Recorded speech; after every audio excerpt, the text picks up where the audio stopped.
3 in offence, and East Point marginally ahead, 7 points on average per game, whilst the Devils concede 7 points less average per game. So what does that equal? Well, in a nutshell, a draw. Good luck seeing one of those today, Sammy, but I'll tell you what, needless to say, we'd be in for a nail-biter nonetheless.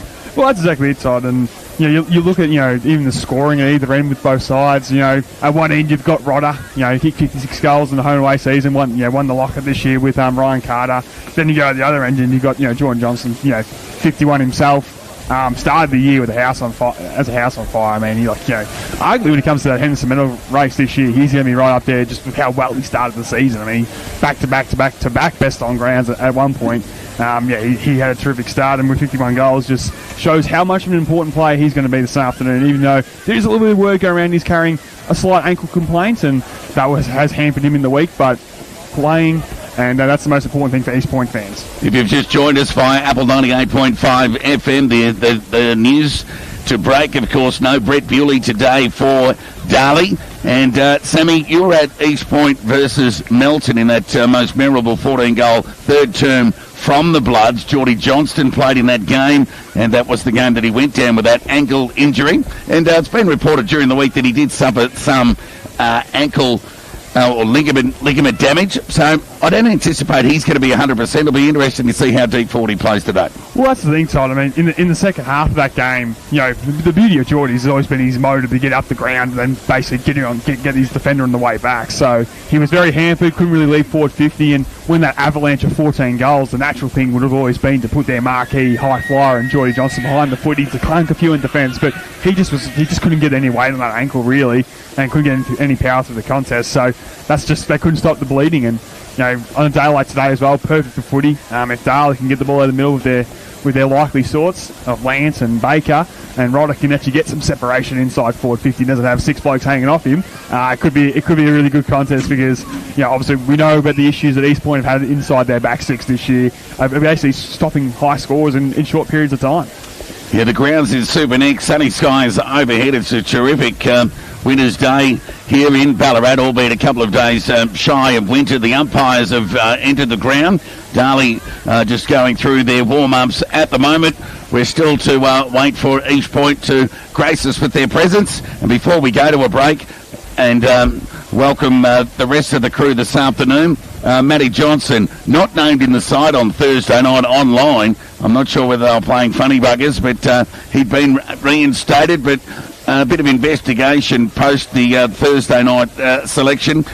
The feedback was that he had a slight hamstring complaint, so at least he's got no Brett Bewley to contend with today, but naturally his importance is, invaluable for the Kangas' chances today. Yeah, I mean, he's the on-field leader, of course, being the captain, but just Mr. Consistent from them this year. 10 times been in Jake Bridges' best. Hits the scoreboard as well, with pretty much close to a goal a game as well. So he's an important unit along with his brother today. So I think the combination of him and Merritt to the midfield is going to be, with the absence of Bewley, the big telling point of this afternoon's clash. Yeah, you spoke of Dylan Lant earlier, of course.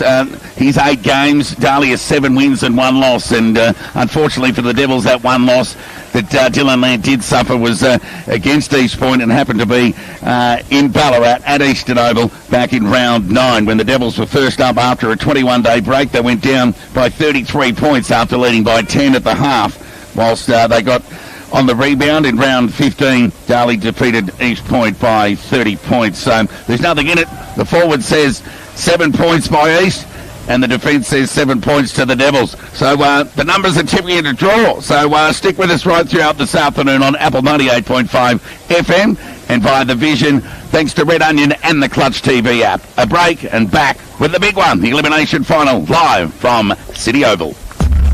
This broadcast of BFL Game Day is proudly sponsored by Western Screens, Blinds and Awnings, 35A Griffith Street, Bacchus Marsh. Phone 5370-1478. This quarter is proudly sponsored by Anytime Fitness, 72 Bennett Street, Bacchus Marsh. Mention BFL Game Day on Apple 98.5 FM to receive 50% off your joining fee plus a free towel and water bottle.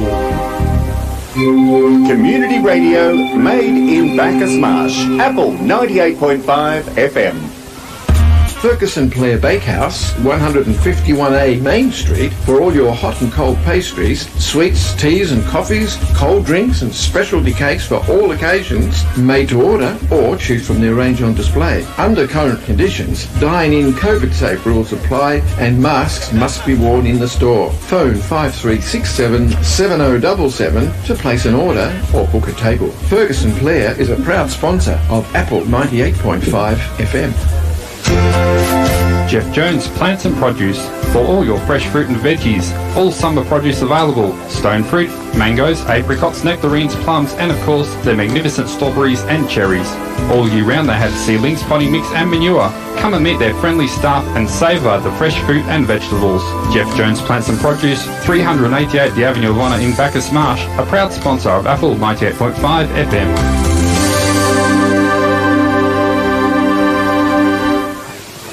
Embroidery Melton are soon to become Fully Promoted Melton. Only the name and premises will be changing. They will still have the same great promotional products, workwear and service to help you get your business or club recognised in the community.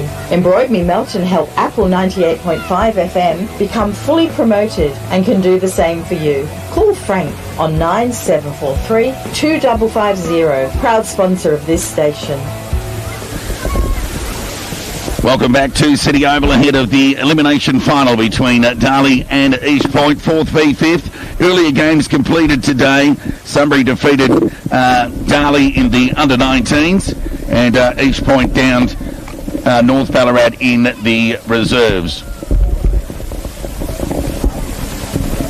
No time clock have been informed and no scoreboard, so we'll be endeavouring to keep you updated right throughout the afternoon with just that, the score and the time, with an old-fashioned stopwatch, albeit on the iPhone in front of us, and we'll keep update scores right throughout the afternoon as we welcome Spence Jenks and Fridge to the panel. Good afternoon, boys. Afternoon, Toddy. G'day, Sammy. Afternoon, Todd, and I only thought technology was bad in the marsh, but once again they haven't failed to let us down again here, Todd.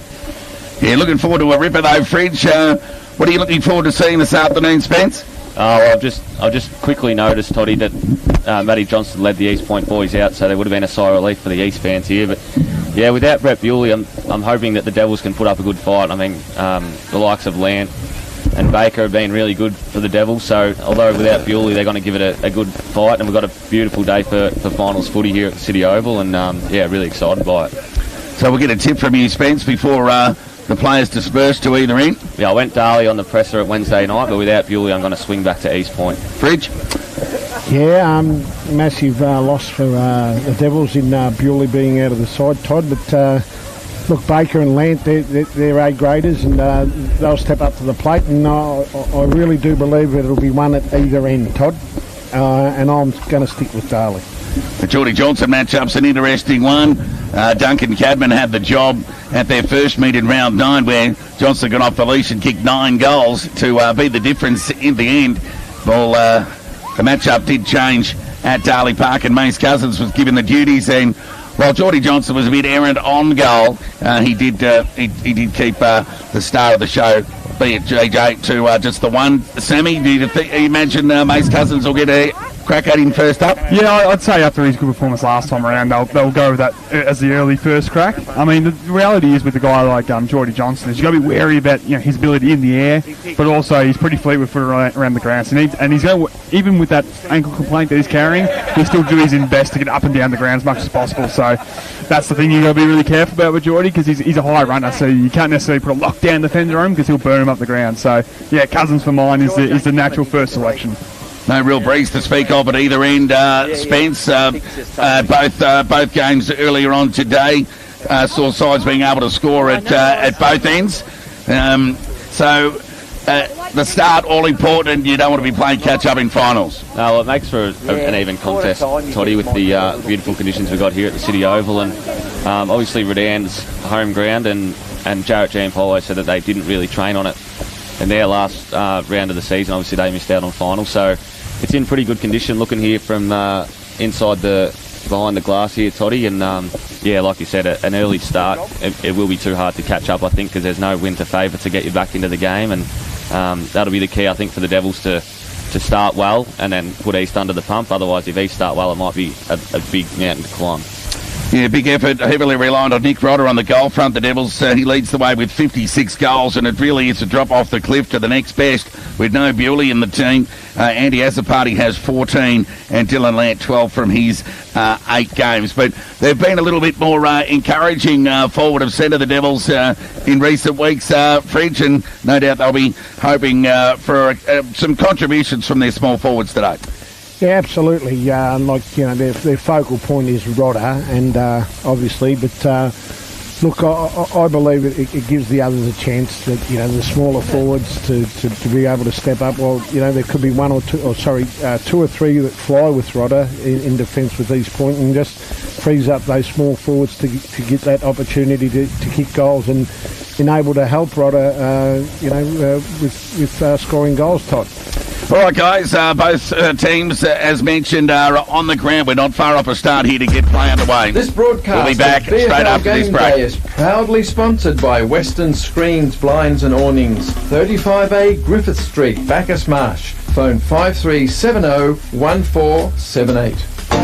This quarter is proudly sponsored by Anytime Fitness, 72 Bennett Street, Bacchus Marsh. Mention BFL Game Day on Apple 98.5 FM to receive 50% off your joining fee plus a free towel and water bottle. Community radio made in Bacchus Marsh. Apple 98.5 FM. Embroidered Me Melton are soon to become Fully Promoted Melton. Only the name and premises will be changing. They will still have the same great promotional products, workwear and service to help you get your business or club recognised in the community. Embroidered Me Melton help Apple 98.5 FM become fully promoted and can do the same for you. Call Frank on 9743 2550, proud sponsor of this station.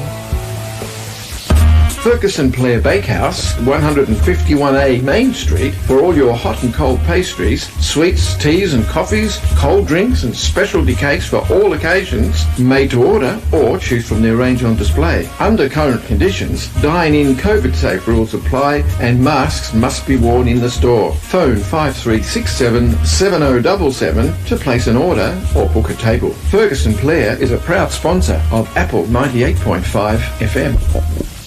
Welcome back to City Oval, not far off a start here for Elimination Final 1. Darley v East Point. Perfect conditions for football. Just a slight breeze just going over to the non-functioning scoreboard forward pocket today, Sammy. Yeah, and there's no excuses for players today. That's the main thing, and it's going to be a really great contest to see how it's won at the source without Bewley for the Devils. Looks like they're getting into position, Todd, and ready to get things going here. And 98.5 Apple FM's match of the round, and of course, is the first elimination final between the Darley Devils and East Point, and of course, streaming thanks to our good friends of Red Onion live on Clutch TV for all the action here and to get us underway. Todd, you have the honours here. Indeed, Sammy, thanks very much. Play to get underway for the elimination final here live from City Oval. Darley kicking to the left of screen.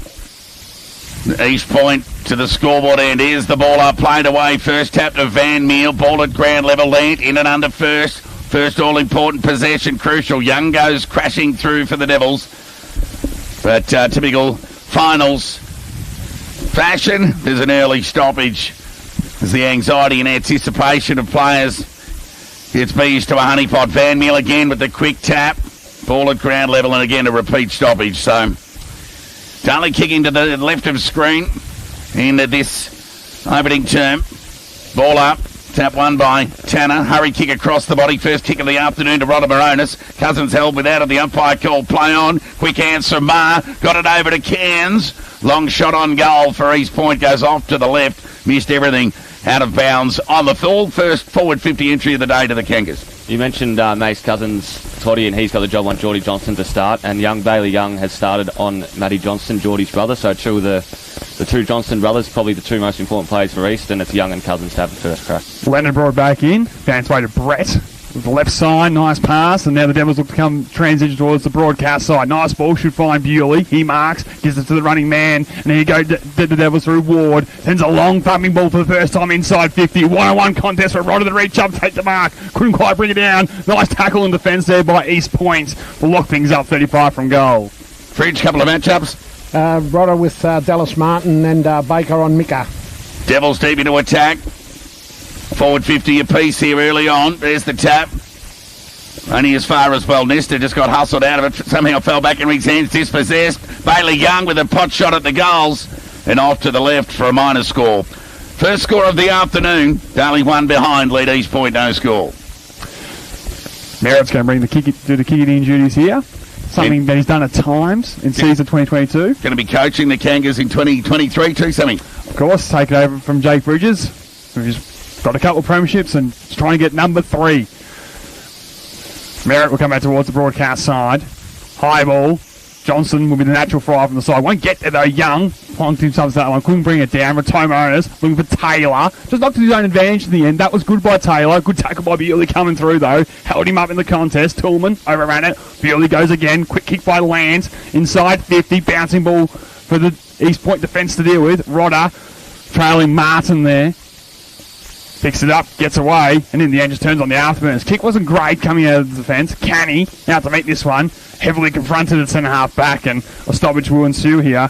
We played almost 3 minutes in the opening term here. It's 1 point the Devils leading in the early proceedings. How you see it, Spence? Yeah, very high-pressure game as we expect. Toddy in an elimination final, obviously do or die for both sides, so it's good to see. Half forward for the Devils. There's the tap again, won by Van Meel. Loose ball, get opportunity here for... might have been Loby there with the quick hands who got it to Rodamaronis. Bit of a 1-2 by hand here. Allowed a chance for as a party to impact the contest as East Point clear off half back. The kick's okay and the mark's been taken by Walsh. So defensive side of centre wing can go short. And Matty Johnson will get his first mark and disposal of the afternoon. Right foot kick towards half forward. Goes searching for Geordie Johnson. One grab, excellent grab, and he'll send the Kangas into attack. Yeah, quickly try and move the ball, and out the back it looks to go. Brown starting forward this afternoon, wants to see it there. Leonard comes across to add support. McDougall here, he's a crafty player and sends it to the top of the square, to the dangerous spot.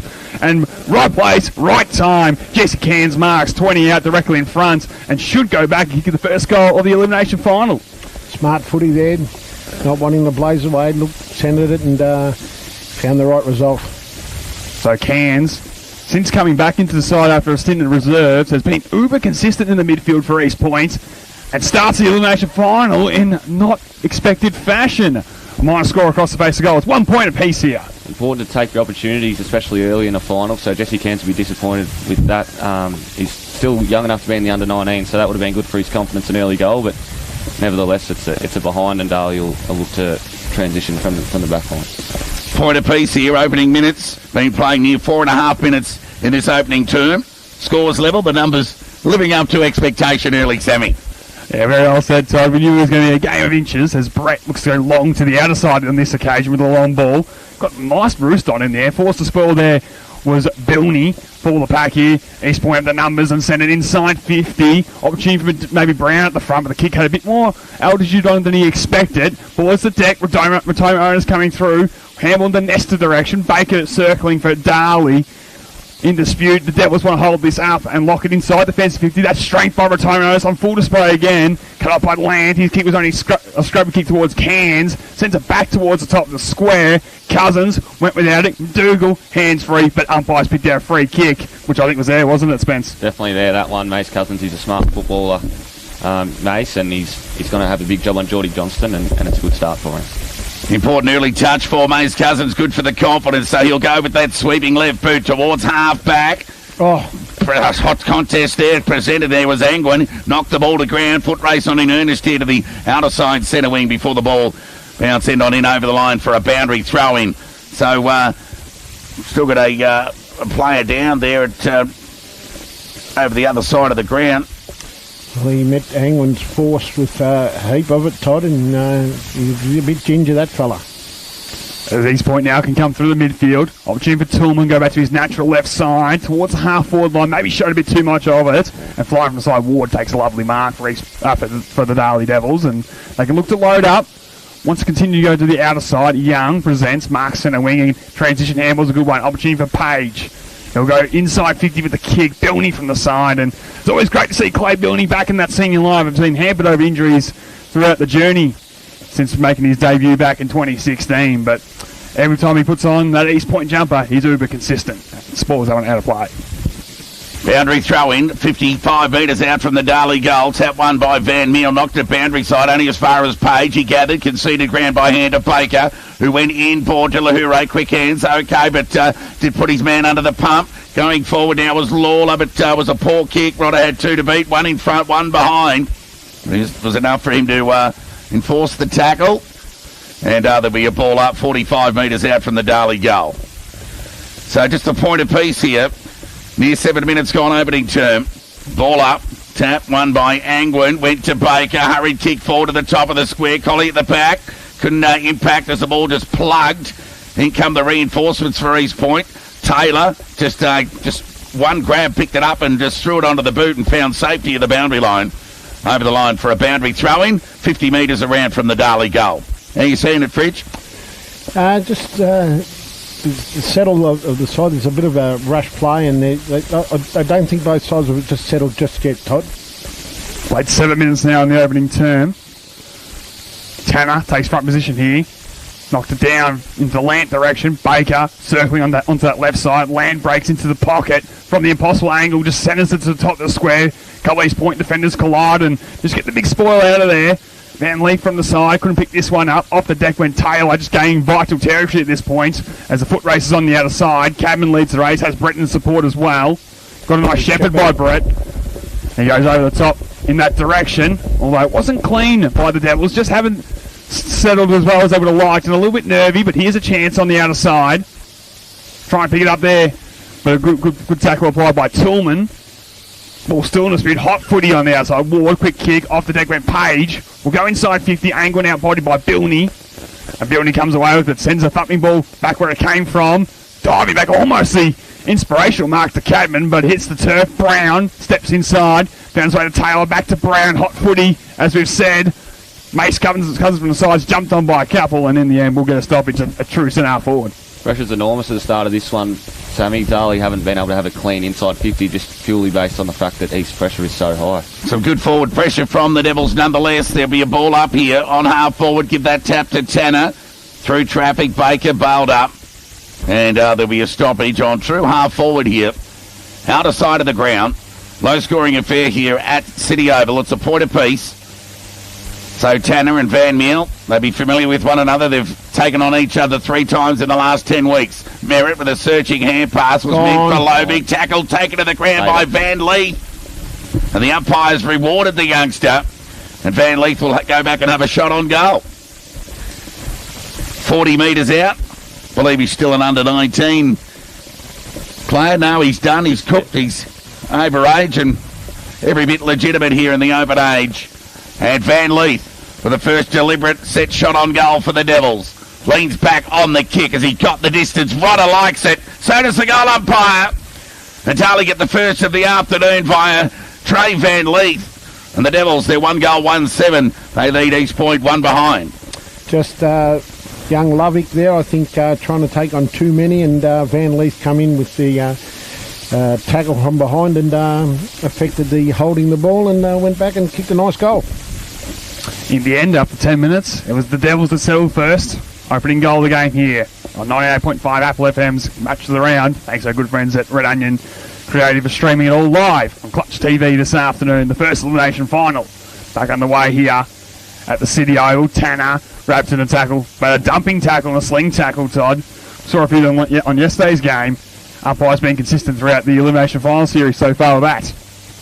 Gave the slow hand pass to Page, who went inside 50. Right on the target. Couldn't take the mark. Might have been held. The umpire let it go. Rebound kick gets to half back here. Baker sets himself. Good use of the body. And took a nice contested mark. And again, fired the ball out wide in the angle direction. Second grab. Couldn't take it. Grabbed by Bewley. Threw it onto the left to speak of Jack. And there's no Brett today. Tillman by hand. But they run out of time and space, East Point. And that'll be Sam Q who carried it over the line for a boundary throw-in, 35 metres around from the Darley goal. So in desperate defence mode already, East Point. We know they've conceded some goals on 2 occasions, 7-goal opening terms against them. Van Meel wins this one down. Bewley scooped that one out of there. Umpire said, no, it was a throw. Bridge saw it well. Now an opportunity here for East Point just to settle. Joey Dodd with it. Johnson. Comes out, yes, to Johnston with a bit of space and was always going to be collected late. Cousins did well in the end. He could have really run through him, but just made him earn it. The captain with it.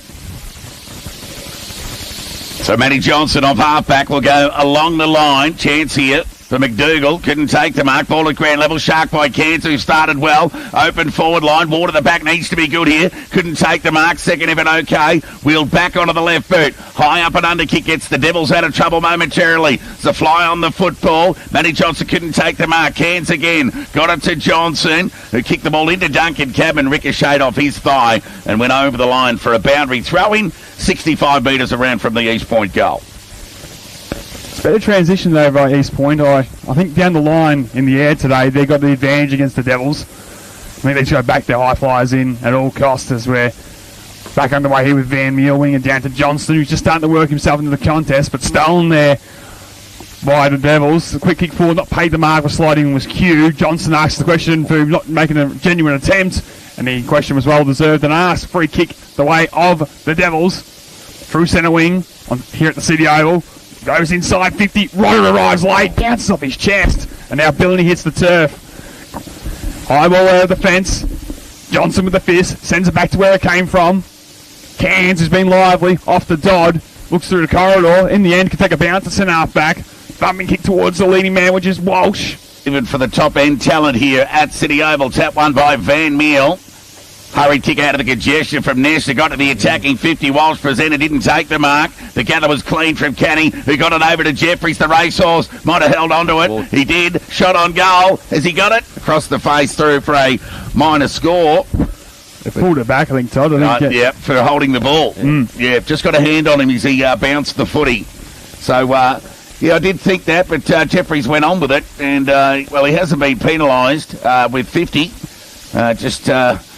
So Mitch Ward, who started well today, will endeavour to get the Devils out of trouble. And he'll go with the trusty right boot along the line to outer side centre wing. Looking for the high flyers. Billany arrived late at the spoil, brought it to ground, but Devils at the fall of the ball. Try to just rush it forward by hand. Nice tackle applied there by East Point, and able to just hold it up virtually up from our broadcast position on the outer side of the ground in neutral territory here. We'll get back underway straight away with Angwin and Van Meel. Angwin wins this one. Van Meel tries to work his way through. Shoveled forward in the Jeffries direction.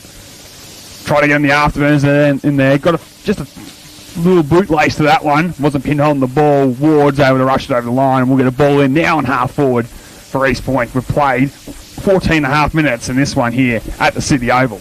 Only goal of the game to the Devils through Van Leith. Low scoring affair here at City Oval. Opening term. Boundary throw in. Half forward for East Point. Angwin in front. Van Meel at the back. Give that one to Van Meel. Just knocked it to ground level. At the back, Jack Bewley. Underhand pass. Joel Cadman gathered. Went searching for Lawler. Got him in the end. Gave it back to Jack Bewley, who got it over to Cadman. Along the line. Went towards centre wing and a diving mark on the chest taken there by Spiteri. It's got an important role to play today, you'd think, Spiteri. Crafty small forward. Goes short. Kicks okay. And the mark's been taken by the Devils. And that right foot kick goes towards the attacking 50. Through hands. And there'll be a rebound. Out of defence with a high, long kick from Billany. Went from half back to half forward. Well, what a terrific contested grab taken there by Matty Brett, who'll rebound the Devils and go short to Baker. Yes, Baker now wheels that trusted left side. Young presents, and not for the first time. He marks pretty much on centre wing here. Looks to drive him in an attack. Looking for the obvious target in Rodder! Dropped a couple as Bridge might have mentioned, but this time got the Dukes out nice and strong. And that was a wonderful mark. Those easy ones always look easy, but that was one of the hardest ones, and he took it fantastic. 56 goals in the home and away season for Rodder. First year in black and white. Trademark, lead, strong hands. Can he finish the job and get the Devils off to the start? But Dan Jordan would have been looking for in the coach's box. Rodder from just outside the paint starts his approach now. Kick is on its way. will go very close to the line in the end to allow for a little bit more distance. He's lost the accuracy. 1-2. Now the score, the Devils lead East Point 1 behind after 16.5 minutes here at the City Oval. It'll be Cam Loby to bring the ball back into play. He'll go out of side and go short. The kick's okay. Not out of trouble yet as Dodd took a uncontested mark in the pocket and go short. Put Lobig under the pump. Angwin was right behind him, but Lobig was able to grasp the ball. Now we'll go short again towards the defensive 50. And Q just had some separation away from Rodder. Decides to play on. Gets it back to Lobig. Right foot kick towards... Oh, it's been cut off there by Lawler. Was meant there for Kenny, but it was well read there by the youngster. Into the side today for the laid out in Brett Bewley. One of the Hendo favourites not participating today. 40 possessions and a goal a game out of the Devils lineup as Bailey Young with a high up and under kick inside 50. East Pointer got the numbers. Clever thump over the back to Angwin. Kicked it to kicked into the goal square. Didn't kick through the footy at all. And Q did the rescuing and found Ma, who cleared wide towards half back and found the safety of the boundary line. And there'll be a reset on half forward out of side of the ground for Darley. Every contest that's a high ball that goes in, there's 3 East Point defenders flying at every occasion. And in the end, they didn't get the ball to the front of the pack. It went out the back, and maybe Angwin had his time again. The quick snap on goal was the option there. As we're back underway, neutrally one towards centre wing. Going to ground there was Van Meel from the ruck contest, and we'll get another ball in. Played now 18 minutes in this opening term. 7 points to margin. It's as tight as you can get. Van Meel and Tanner once again go to battle. Van Meel works his way to the front, but taken away by the ever-reliable Page. Runs his full measure in the end, thumps it inside 50. A lot of East Point plays up again. All about the crummers on the ground. Bishop gets there first. Couldn't get it cleanly in hand. Q, well, he tried a funny-looking kick out of there. Almost missed the footy altogether, and it's gone out of bounds. We'll get a ball in just inside the paint. Well, Bishop was in the right position, just wasn't clean enough. And Q miscued it. That's exactly right, Tom. Boom, boom. Get the brass band out. Boundary throw in. The Devils lead narrowly here at City Oval. It'll be Tanner who won that tap. Got it to ground level. Quick hands to Baker. Ball at ground level. He might get it back here, the vice-captain. But there was a whistle imminent. There'll be a ball up on half forward. About 65 metres away from the Darley goal. So just the one goal of the afternoon through Trey Van Leaf. The Devils are 1 goal 2-8. They lead East Point 1 behind. Tap, won by Van Meel, as far as Rodder Baronis, who went along the line towards centre wing. Players set themselves, and another terrific mark taken there by Matthew Brett, who started well with 3 marks this afternoon. Yeah, I do love to see him in defence. So across there, gives them great structure. That kicks towards half forward. Johnson forced to spoil, and in the end, Cabin presented nice and strongly and marked on his chest. Comes inboard. Almost put his team under too much pressure, but the kick was good enough. An opportunity here for Lawler to send it inside 50. High footy. Once again, looking now this time, maybe Angle will get there first. Knocks it towards the boundary line, and a win for East Point as they continue to lock inside their defensive 50. He's competed well forward of centre, Fridge, Angwin early on. Yeah, no, he's been really good, and the Devils have been into attack more than what East Point have, and just haven't got reward for effort, Todd. Boundary throw in. It'll be Van Meel again to contest the ruck. Got it, knocked it to his feet. Chance here for Lant. Dispossessed on the Devils attacking 50. Swooping onto the football there was Rodder Baronis. Excellent tackle from Angwin and forced the turnover. It's a hurried forward. Clean pole. Cholly running off out of defence there was Ganley. Searching hand pass meant for Building. Missed him. Went over the line for a boundary throw in. 50 metres around from the Darley goal. 20 and a half minutes gone opening term. Darley 1 goal 2-8. Lead East Point 1 behind. At least the pleasing sign here for East Point, Jake Bridges, is the floodworks haven't opened up early. Bound to retain the score. They're trying to clear here with a quick kick through Bilney. Ball in dispute. Bishop got down low.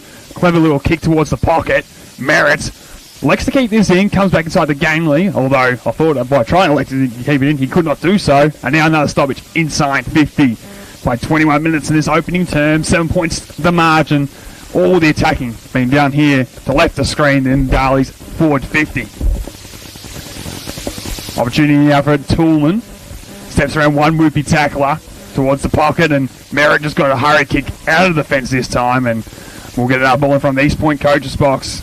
Boys, and Quick question there for you, maybe Spence, with East Point. They've struggled to keep scores in the opening term. This be a pleasing sign in the box for Jake Bridges, you would hope. Yeah, that on the other end though, Sammy, Dan Jordan will be pretty unhappy with the Devils' inability to score. They've had it down there pretty much, most of the quarter, as you said, and Bridges will be happy with East's ability to defend, but he'll be disappointed that they can't get it out of there. A big ask for Joel Cadman today. Just gets up as that stoppage from that boundary throw in eventuates. Tap one by Van Meel. Baker over the footy. Spooned it out towards Page. Tackle taken to the ground. Hurry kick forward here for East Point. Going about 20 metres for their side. And Lahure did the defensive thing. Couldn't quite find the boundary line. How will the umpire adjudicate? He calls play on in the end. Before there's a scrum of sorts and the ball finds its way over the line for a boundary throw in. True centre wing out of side of the ground. Couldn't get any further away from us here in our broadcast position. Virtually opposite on the outer side of the ground. Centre wing, as Todd just mentioned. Game finally balanced as we get back underway. Van Meel get the point still on that one, winning it down. East Point, through a time owners, almost broke away. Just took a case of the fumble, stripped of it. Umpire said spilt in the tackle. Still working forward here was Bewley with a quick kick. Backing back though, East Point gets some numbers and coming off half-back, they can send it from centre-half-back to true centre-half-forward. High kick. Working to his front there, it was Brown. Used the body well on Marks. Too far at the score. Will wheel around, bump it inside 50. As Johnson getting so much space. How did he get that much space inside forward 50 and he marks? Yeah, it might have been a bit of ball watching there from young Mace Cousins, but when they're on the spread forward, they're pretty dangerous outfit, the Kangas, Spence. Yeah, exactly right. And Geordie Johnson's such a crafty forward. He's a crafty player as a whole, but give him a little bit of space and he'll take it. And Cousins might have been blocked by one of Geordie's teammates there to allow him that space, but he's having a shot on goal as a result of that. It was a terrifically weighted kick. Yeah, Jacob Brown, good kick. JJ comes in for the first time today. That was always near side the way he started. A minor score on his first attempt. It's now East Point 2 behinds, trailing Darley 1-2 here. 8 at the City Oval. We'll play 23.5 minutes here on 98.5 Apple FM's Game of the Round. Here streaming live on Clutch TV, thanks to our good friends at Red Onion Creative. The winner of this afternoon's game to meet Ballarat next week. Of course, Melton and Sebastopol to contest the second semi-final. So plenty at stake. And then there were 5, and come 5 p.m. this afternoon, there'll be 4 as Leonard brings the ball back into play, goes towards half-back. It's a nice strong mark taken there by the Devils, and it's Duncan Cadman who started well. Goes short. Goes searching there towards Bailey Young, who marks just inside the boundary line. In time on in his opening term, low-scoring affair, high up and under kick, penetrating one at that. Got it to half-forward, Johnson at the back. Got plenty of it, couldn't hang on to it in the end. Fired out the hair pass there was Joel Barr, but came off hands and then travelled over the line for a boundary throw-in, adjacent to the East Point commentary, the East Point coach's box. Half-forward, outer side of the ground, boundary throw-in to take place. Can the Devils get some bang for their buck in this opening term? One down by Van Meel. Bewley at the back with the hand pass, and Baker will come now towards centre half forward with the kick. Backing back though, Bilney. He's been super in defence. Very good. Takes a nice strong mark. An A-grader when fit, showing it here in finals footy. Sends a long ball now towards the outer side, looking for the target. Johnston, the natural flyer, couldn't bring it down. Knocked towards the boundary line, and the boundary umpire, let's go say, will bring it in on true centre wing on the other side. Good defence from Matthew Brett again to affect the spoil on Matty Johnson. He's been very good, Matty Brett, to start the game, and Bailey Young's been really good on Matty Johnson as well, just slightly. Boundary throw in, ball at ground level. Bit of a stacks on the mill. Joel Cabin, one of those balls spews out to Jack Bewley. Dispossessed by Matty Johnson. The umpire called play on. Kick, tumbly kick inside 50. Clean bowled Cousins and Johnson. Foot race on in earnest here. Running on to the football was, there's Darren Leonard there. There's a handful of players there. Bit of a stacks on the mill. Matthew Brett, one of those. Joe Dodd, Mitch Walsh and Jack Jeffries. And the umpire will do the right thing and call a reset, and there'll be a ball up 25 metres out from the East Point goal. Could be a real confidence boost here for East Point. They can level the scores deep into the time on now in the opening term. Walsh in the ruck gets his hands on this. Flying kick coming out of there was held by Ward, who had no nonsense. Trying to bust his way through to the tackle, but is locked up 30 from goal. Still a chance, though, for East Point to reach their first major. Very dangerous in these situations The likes of Dodd maybe coming through. Big tackle by Lant, and he slipped over the shoulder. The umpire says no, and in the end, another ball up is the result. Umpires have started well. They were good yesterday also. And a low-scoring affair similar to yesterday. There's the tap, won by Tanner. Goes boundary side. Finds it in the end over the line. Boundary throw-in. 20 metres at max away from the East Point goals. We near the 27-minute mark of this opening term. Darley 8, lead East Point 2. So just 6 points in it. East Point with an opportunity late to score. There's the throw-in. Ball spills out the back. They've got numbers here through McDougall. His kick was smothered in the end. Good pressure from Young. Gathered by Taylor. Went back to McDougall. Hurried shot to the top of the goal square. Brett dropped what he should have taken. Went to ground. Mitch Ward knocked it through for a rush behind. So good safe defensive work there from the Devils as they combine to get it through for a rushed point. Mitch Ward's been super for the Devils in the first quarter, Toddy. He's probably found his feet the most out of any of the Devils players, along with Matty Brett and Bailey Young. So he's been super, Mitch Ward. Well said, Spence, as Brett will go towards the outside. Once again, his option, angling the target in the middle of a few East Point players. They were able to fly there, near one of those getting a fingertip, and over the line it goes. Attacking side of centre wing for the Kangas, who now only trail by 5 points here at the City Oval, with an opportunity here maybe to take a surprising quarter-time lead. Near 28 minutes gone. Boundary throw in. Tap won by Van Meel again. Young starting to rack up a few possessions of his own, as Spence mentioned earlier. Again, a bit of a stacks on the mill stalemate of sorts right in front of the Darley coaches box. And sitting on top of that coaches box, laconically, is Devils coach Dan Jordan, if you don't mind. Ball up. Van Meel with the tap. As far as Land tries to break the would-be tackler, forced to throw it on the boot. Cadman commits. Chance here for Spiteri now at ground level for the Devils before the umpire says, I'll have it. There'll be a ball up on outer side centre wing. Hope he's got the 50 plus on, Todd. He's got no hat on. He's getting those UV rays. There's the tap one by Tanner. Got it to ground. Through traffic was Cairns. Got it to Merritt. Left foot kick towards the attacking 50. Matthew Brett again, strong overhead. Didn't hang on to it long enough, said the umpire. Got plenty of frontal contact. Should have been paid the mark, Todd. Yeah, well, it's a free kick going to East Point here. Shank kick inside 50. Nearly fortuitous there, but the siren sounds just as McDougall was going to throw one onto the boot. And that'll be it for quarter time here at City Oval in a low-scoring affair. Almost identical to the score that we saw in the opening term yesterday between Sebastopol and North Ballarat. But today, here in the elimination final one, it's Darley 1 goal 2-8, who lead East Point 3 behinds. Fridge, you've got the goal scorer. Only the one, Trey Van Lee. Toddy? How'd you see it, Spence? Yeah, I mean, the pressure was enormous, as we said multiple times throughout the first quarter, Toddy. And, the Devils probably just settled a little bit earlier than East, and their pressure and their leadership down back, through Matty Brett was just, I guess it caused East to have 4 kicks inside 50, and then as a result of that, they weren't able to get a goal on the scoreboard. So a good start by the Devils, but Jake Bridges will be happy that it was only just that one goal, because I think they're going to have a much better quarter. It'll give them a good rev up at quarter time. Finals footy, Todd.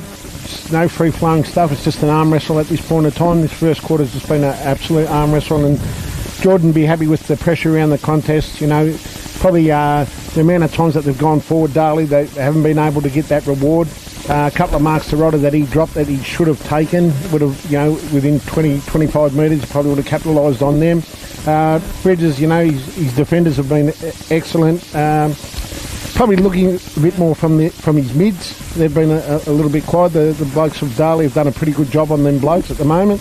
And Darley probably not allowing East to play that fast, free-flowing footy. Like, as you witnessed when Johnson took that mark, it was a long kick from the half-back just to open up the play. None of this buggerising around with handballs and that. But, even contest, and will be the side that takes the opportunity when they get that opportunity to grab a hold of the game.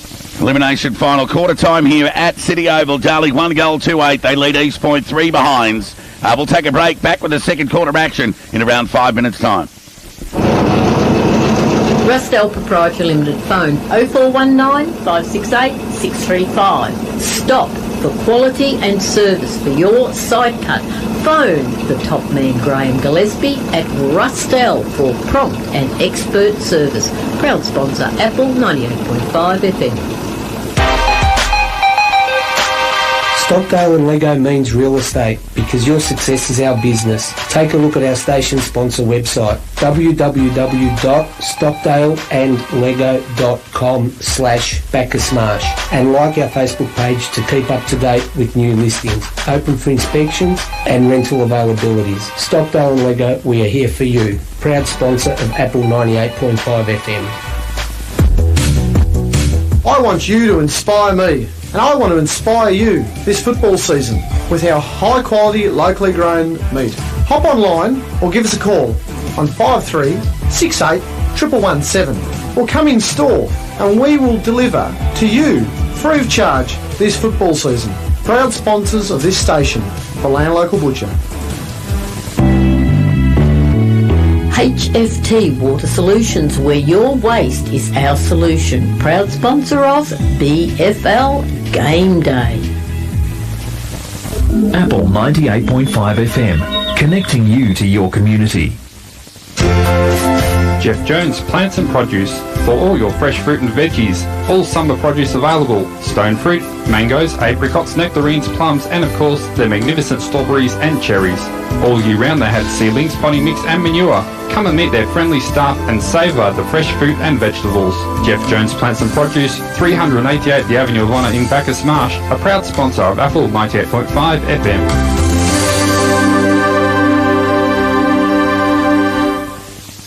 Tech Global, having problems with your computer or technical equipment? Your first call for help is to Marcel at Tech Global, 0439 300 966. Email marcel at techglobal.com.au. Proud sponsor, Apple 98.5 FM.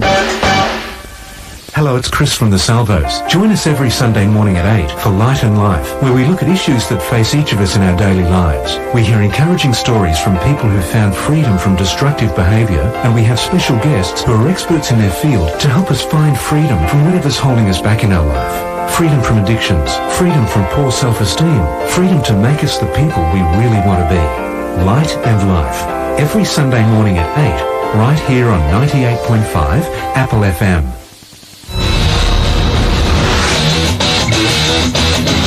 Hey all, it's Sticks, throwing out a call to all you members of the Metal Militia out there to come and join me in raising some hell with the new Metal for the Masses heavy metal show. A solid 2 hours of hardcore insanity to bang those heads and raise those devil horns. Every Thursday night from 8 till 10 p.m. right here on Apple 98.5 FM.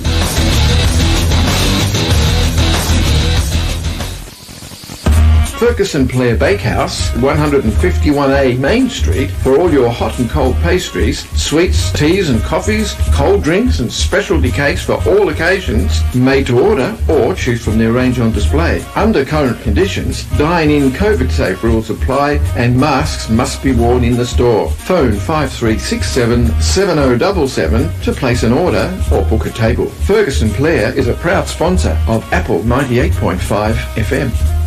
Welcome back to City Oval. It's quarter time here. Darley with a slender advantage.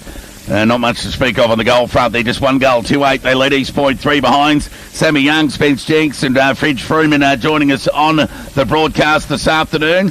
Of course, the audio via Apple 98.5 FM and the pictures brought to you by Red Onion and the Clutch TV app. Sammy, probably 60-40 played in the Devils' front half in that opening term. How'd you say it? Yeah, I think a bit of a credit to Jake Bridges, man, particularly Clay Billon. He was sort of playing that goalkeeper role at times for East Point, because we know against North Ballarat this year they gave up 7 goals in a quarter. They did against Sebastopol earlier in the season as well, and of course, only go back to their last game, they gave up 14 goals in one term to Melton. So the floodgates didn't open, even though all the pressure and all the delivery was going inside forward 50. So that's a pleasing turnaround in a couple of weeks' time. But now it's about to get back to what brought them to the dance and what they say transition football, and it's opening up sides on the other end. So I want to see if they can maybe be a bit more creative with their ball movement through the centre of the ground. Of course, no Brett Bewley today, Fridge, for the Devils. They seem to be holding up okay for the moment.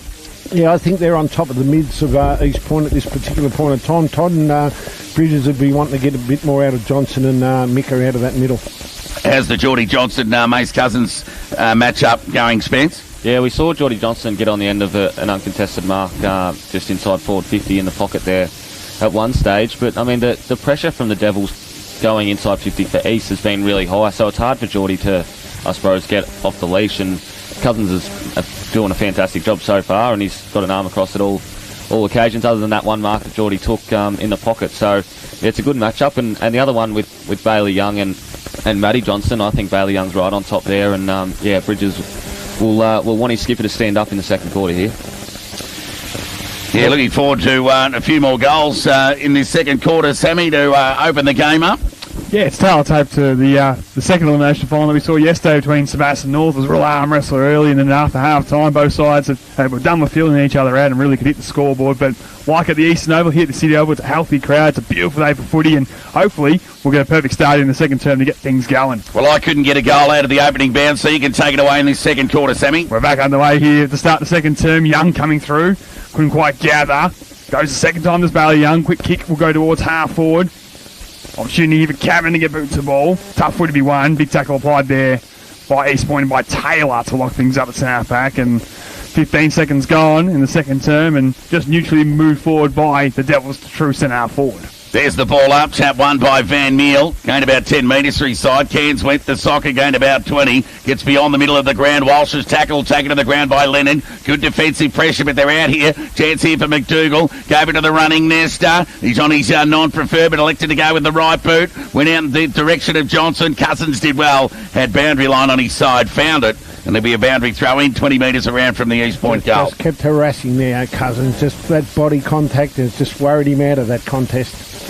Johnson. McDougall just starting to throw his weight around a little bit. There's the link-up player. He's going to take the ruck here on this occasion inside 50. Wouldn't mind seeing him take it out of the air, even potentially against Tanner. Just knocked it down, but only as far as Baker. Cairns, quick kick will go across the face of goal. Johnson and Cousins, that matchup as we keep highlighting, goes to ground, and we're about 25 metres out from goal, and a stoppage for East Point to work at to take the lead if they can find one between the big sticks. Actually, Cairns has done a good job. I think he's running with Lant, and Lant hasn't had much of an impact on this game at this point of time, Todd. Ball up deep inside 50. McDougall did the ruck work, tapped it to himself, and then just had a kick across the body, going about 10 metres. Speak of the devil, Lant gathers, clearing kick to an open defensive 50. How will it sit for the big fella in Tanner? Well, he got leg breaks. Ball gets hurried forward, bouncing ball, call it a chaos one at that. Matthew Brett gathers, tackled, bailed up, and the umpire says, I'll have it, and there'll be a ball up.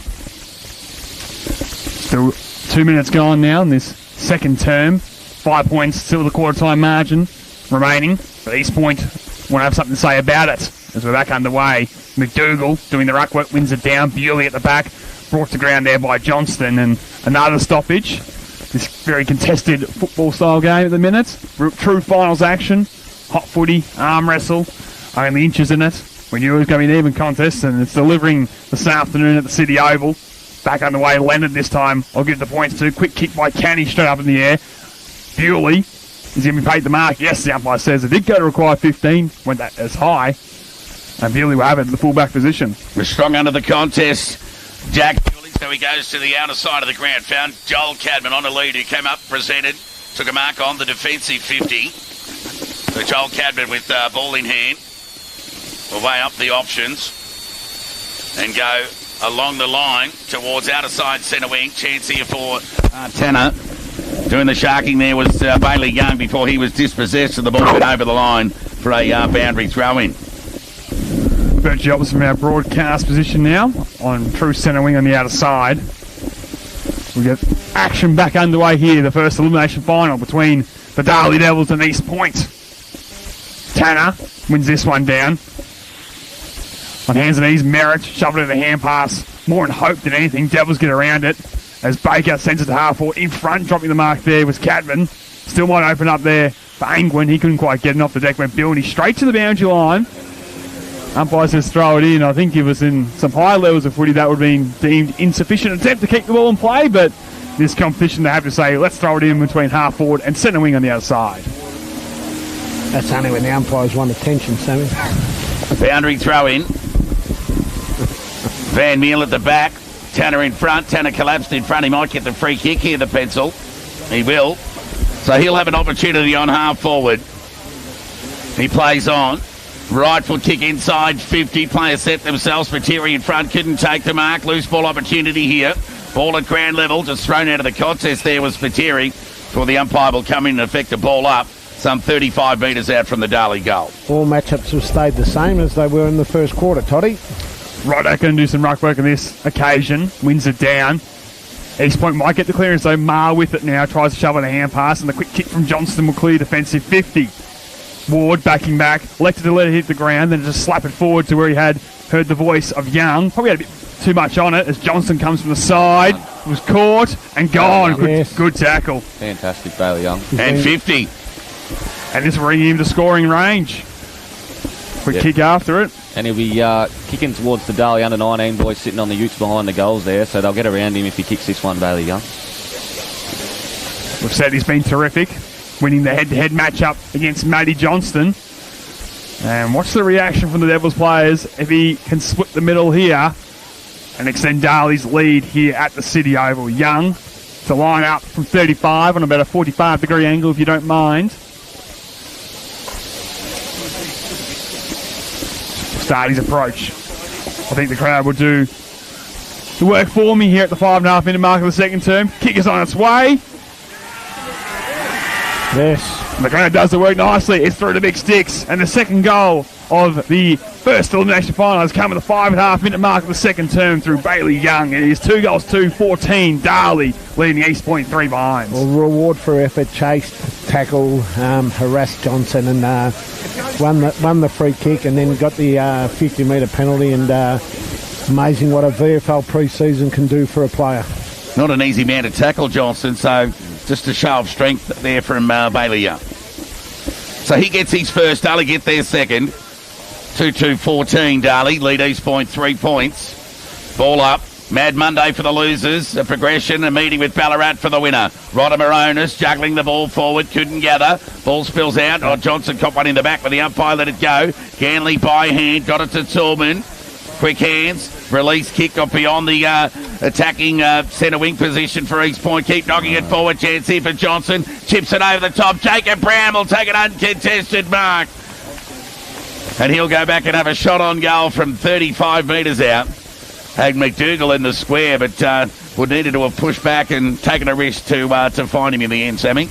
Yeah, it was a big 50-50 ball by Johnston as well. I mean, it was one of those ones, if he hadn't won that contest, Darley would have got the ball off half-back and transitioned through the middle. So, backed himself in and Brown slipped out the back and, I was lining up for his first goal and East Point's first goal today. So, Jacob Brown, distance won't be a problem. 35 metres out from goal at best and a chance to get East Point's first goal of the afternoon.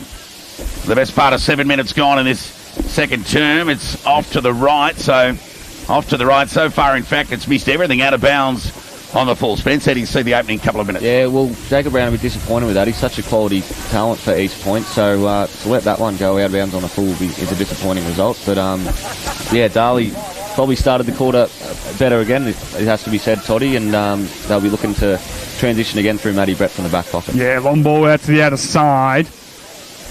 From the side there was Van Meel, brought it to ground and safety first. They can reassess here on the attacking side, centre wing, East Point, but with a whole opening term with no goals, missed opportunities, and this one now starting to just ask some questions about the East Point forward line at the minute. Back underway. Tanner wins it down.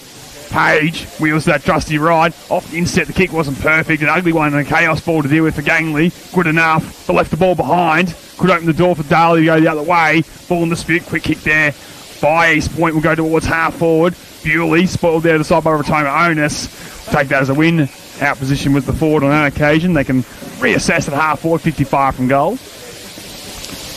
Yeah, did well to square that contest away there. Lahoure, boundary throw to take place, 55 metres out from the East Point goal. Missed both ruckmen in the end. They had to work to the right. Close up against the boundary line. Dodd by hand, kick across the body from Cairns to a swarm of players around the footy. And Page will tumble the ball onto the boot, get it beyond centre wing outer side of the ground. Tell you what, 90% of the game's been played on that outer side this afternoon. They are avoiding us here on the broadcast side, Toddy, that's for sure. Darley 2 goals, 2-14, lead East Point 3 behinds. We've been playing near 9 minutes second term. Great jobs from our broadcast position, as we said. Long ball back in now. Tanner wins it down again. Dodd at the forefront, trying to just shovel it forward more than anything, but just gains a metre or so for the Kangas, who need to start working their way into the contest. Just want to see them be a little bit more dynamic, get their running game going from half back to full forward. Again, now back on true centre wing just about. Van Meel with the points on this occasion wins down. Lant went without it. Quick kick there by the Kangas and Merritt. Walsh in front. Got some separation from Brett and Marks on this occasion. Too far out the score. 55 from goal. Just loads up a long ball to the goal face. One-on-one contest for Brown. Yeah. Protected the space. Completed the mark. Yeah. Good use of the body there, Todd.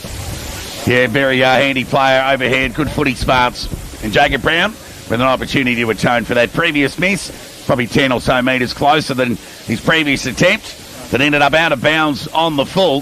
And fair dinkum, he'd have to fall over not to score from here, Sammy. So Brown taking his time to start his approach.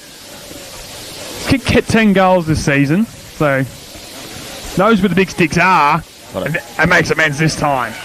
East Point get their first goal of the first elimination final. 10.5-minute mark of the second term. Jacob Brown pops it through. It's Darley 2-2-14 Lynn. East Point now 1 goal 3-9. Oh, now match of the round here thanks to 98.5 Apple FM. Streaming live thanks to Red Onion Creative on Clutch TV. I was about to say that young Tanner was giving the Devils plenty of use out of the ruck. He was giving them first option, and then Van Meel's ruck work in that contest there was terrific. It was a good tap and allowed that fella to kick that ball deep inside, and Jacob Brown taking that mark. Goals at a premium so far this afternoon. 2 goals v1, low scoring affair. Chance for Dodd. Quick hands, got it to Mar. Another forward 50 entry opportunity here for East Point. Brown got a terrible bounce. Cairns trying to knock it over his head. Devils, can they clear through Ward? Evasive. Back onto the left. Lowered the kick. Terrific. Found Page. Really straightened the Devils up there with that kick out of defence, did Ward. So a high up and under kick from Page. Can he keep it in? Off hands over the line. And out of bounds on the full. Couldn't do so. And the rebound kick to be taken by the Kangas to send them back into their forward half. Rare mistake by Shane Page, normally so assured by foot. Former captain. That's 3 in a row that he's done that have been errant kicks. East Point go to half forward. Brown again used his body to see out the back. Foot races on between him and Ward. Ward has the safety of the boundary line, his friend, and plays it nicely and professionally and just knocks it over the line. We'll get a ball in about 35, 40 metres from goal. But East Point just starting to get to the press, and in a low-scoring affair, are only moments away if they can get one between the sticks to taking the lead here at the City Oval against the run of play. East Point in attack, boundary throw in. Jacob Brown with the last goal of the game. Leonard with the big thump, high up and under, got it outside the defensive 50 for the Devils. Over the football nest, it couldn't gather. Joe Dodd, one of those. Failed up by Page and the umpire, Bewley. And the umpire says, I'll have it. There'll be a ball up, 51 metres out from the East Point goal. So 90% of play played on the outer side of the ground here this afternoon.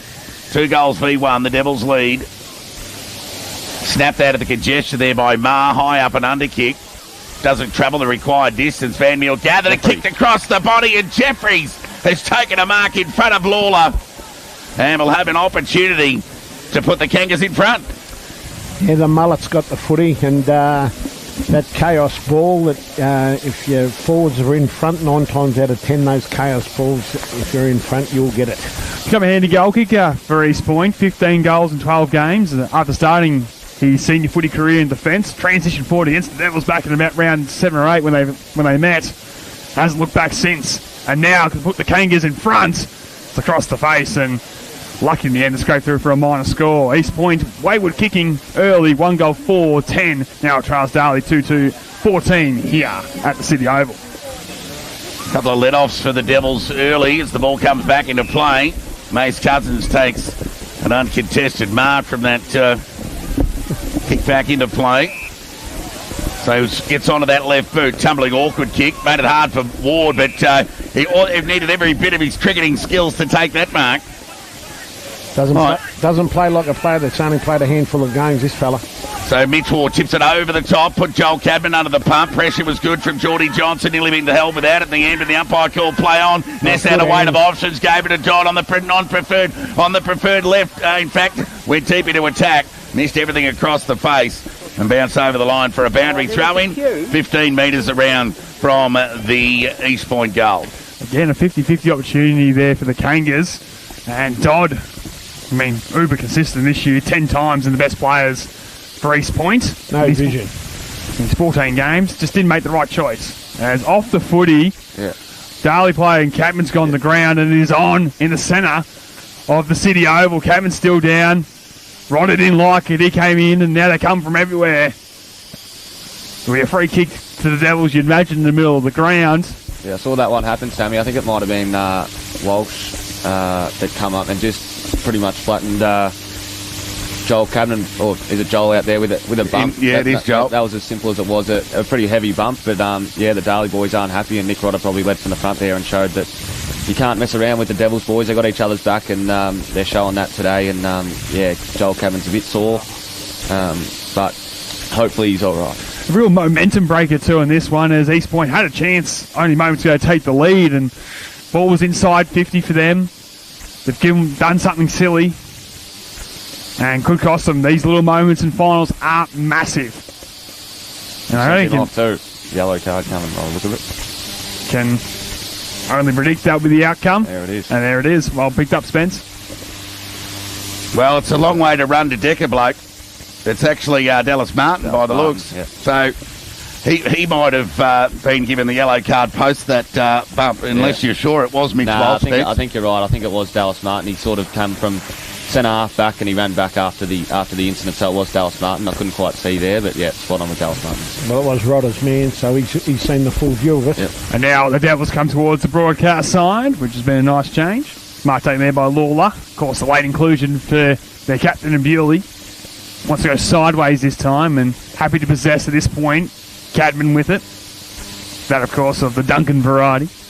Goes all the way back, and the veteran Leonard with it. Comes across the centre wing on the outer side, so Devils just possess. Young, spearing ball towards Bewley. Just had a bit too much on it. Ratomo slips in, and then gets a 1-2 and with merit and can load up from half back, but the kick is wayward and goes out in the full. So missed opportunity to get out of the fence there, East Point. Darley well to send it back here for Young, won't they, Todd? Yeah, been good, Young, been important in the absence of Brett Bewley. He's had an excellent second half of the season with the Devils, so he goes towards half forward, high up and under kick, angling the target, might have infringed, the umpire let it go. No, he didn't. The other adjudicating umpire spotted the infringement against Angwin. Be a free kick to the Kangas, who goes short, and the kick's okay to Van Meal, who marks just in front of Ward on half-back. True set half-back, goes to the outer side of the ground. Poor kicks cut off by Johnson. They can get the ball rolling here quickly here, the Devils. He goes short, kicks okay. Got it to Page, who's had plenty of it. Right foot kick inside 50. Rodder couldn't take the mark. Who's got the crumb? Spiteri! Goal! Well called, Toddy, and again, it's just that big presence of Rodder making a contest, and the little Fleetwood players down in the right place, right time, and Lee Spiteri, we know he's a goal kicker, especially in the big games, and popped up there at the right time. So he's still, with Dallas Martin getting sent off, that's 15 minutes for a yellow card. So Darley will be looking to capitalise, and they've done so probably 2 minutes after the incident with a goal, and it happened at about the 15-minute mark. So if it's anything like the last quarter, he'll probably sit out the rest of the quarter and the first couple of minutes of the third, and Darley will look to capitalise with 18-17 for that time. And guess who was in that contest from down back was Mitch Ward. In that contest. Fantastic gut running, Todd.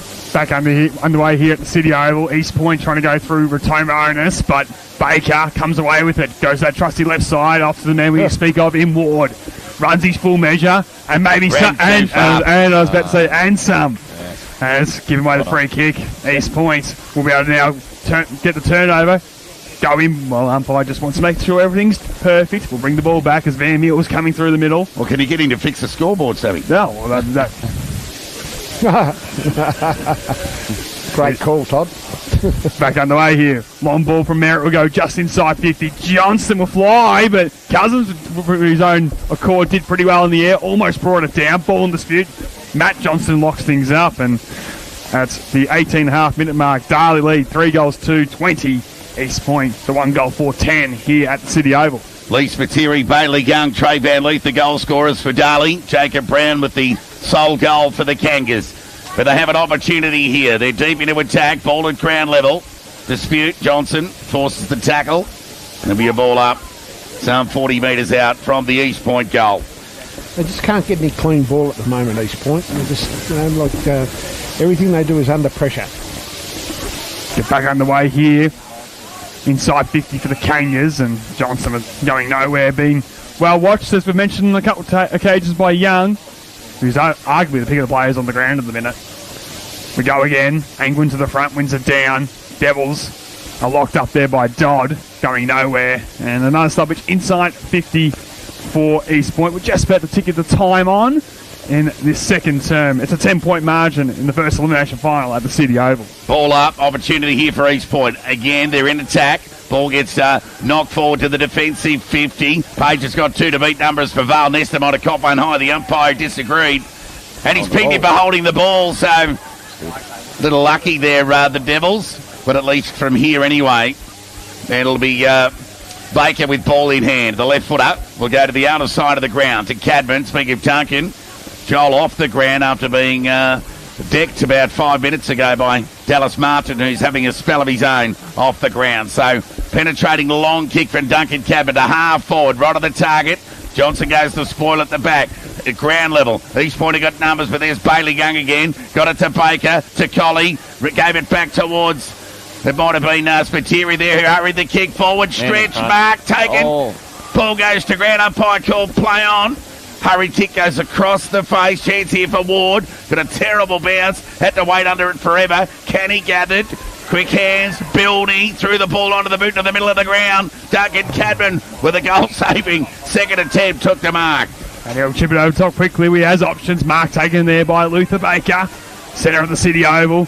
Wheels around, sends it inside 50. We had loose players. One of them was Johnson. Went with the one hand, couldn't bring it down. Ball in dispute. Bishop will send it to the top of the square. Coley's the option, and Coley's got a good set of hands.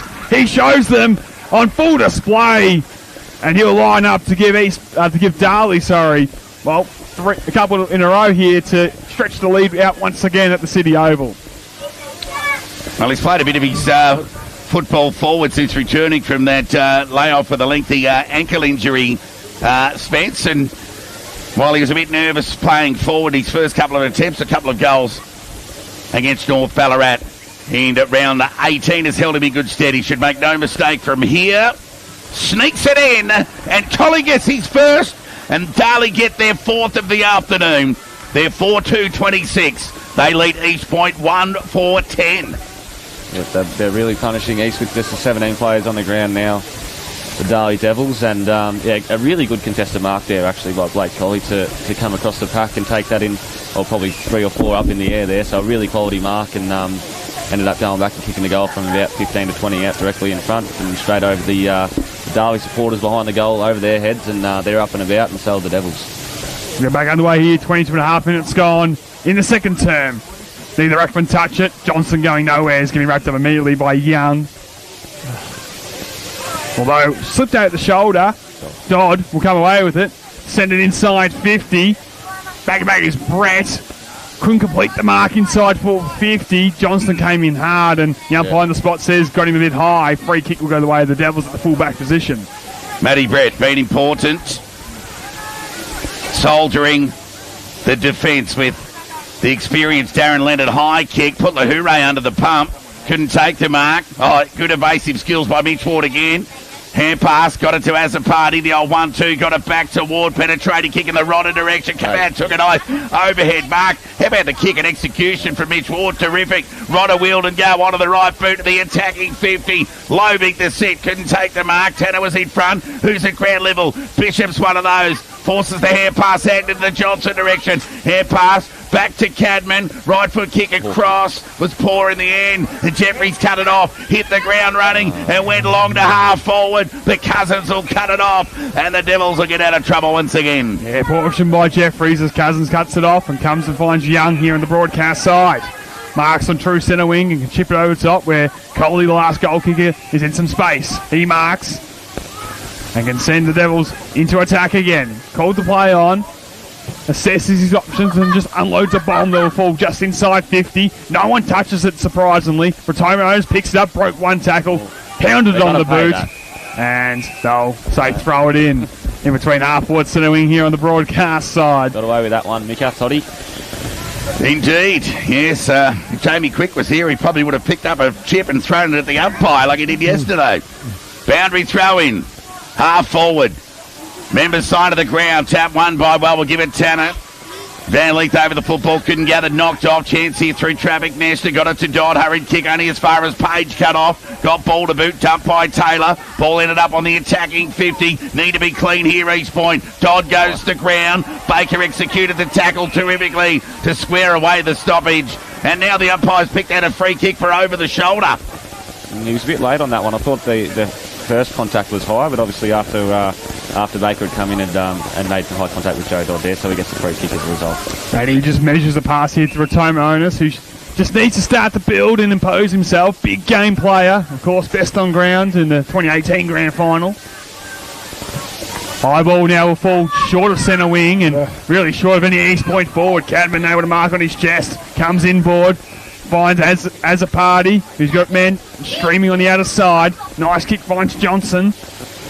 Measures one inside 50, looking for Rodder, just too tall for him. Spills at the back. No crumbers at the forefront there for Darley. Nesta around one. Whoopie tackle, but took on the world, did Aiden. Left it behind. Advantage taken, and Coley misses to the near side. Point blank, he'd be disappointed with that one, Blake Coley. 2 in a row for him would have got him right up and about as well as the Devils, but he's missed it. Lovick will bring the ball back into play. Let off for the Kangas just ahead of half-time. Penetrating kick. Got to the fist of Lahura, who knocked it to the safety of the boundary line. And to be a throw-in. East Point not quite out of trouble yet, despite it being on the half-back line out of sight of the ground. Darley, 4 goals, 3, 27. Lead East Point, 1-4-10. Just taking side centre wing on that outer side. 26 minutes have been played. And we'll get a ball in now. So the Devils continue their work. Fisted forward by the Kangas. Getting across there's Lahara, just shoveled a hand pass in the space more than anything. East Point with some numbers there through Dodd. Taylor. Toolman boots the ball. Good tackle again. Good ferocity at the contest by Darley. And Page with a sweeping hand pass finds Cadman. He'll stream to 50. Line up the goal face. Coming back slightly, but always offline from there. And a minus score. Couple of missed opportunities in the last minute or so for the Devils, but they're really taking over the game here at the moment. Darley 4-4-28, East Point 1-4-10. 18-point lead to the Devils ahead of half-time here at City Oval. And it'll be Cairns will go along the line. Penetrating kick to the outer side centre wing position. Off hands over the line. There'll be a boundary throw in. True centre wing outer side of the ground. It's Darley with a let off for East Point in the last couple of minutes. They lead by, well, it's 4-4-28 to 1-4-10. 18-point advantage to the Devils. They're back underway here. Again on the farthest point of the ground from our broadcast position, and it's just usually knocked back to where it came from. Obviously all the boys here in the box forgot to shower overnight or in this morning. They want the players out there, don't want a bar of us this afternoon. Obviously didn't get the brief. Nah. Missed the morning meeting, but back underway here. Tanner wins it down. Darley couldn't come away with it as Dodd pinched it, sends it into a vacant area. Jeffries brought to ground a tackle and going nowhere. Umpire says we'll reward it with a stoppage.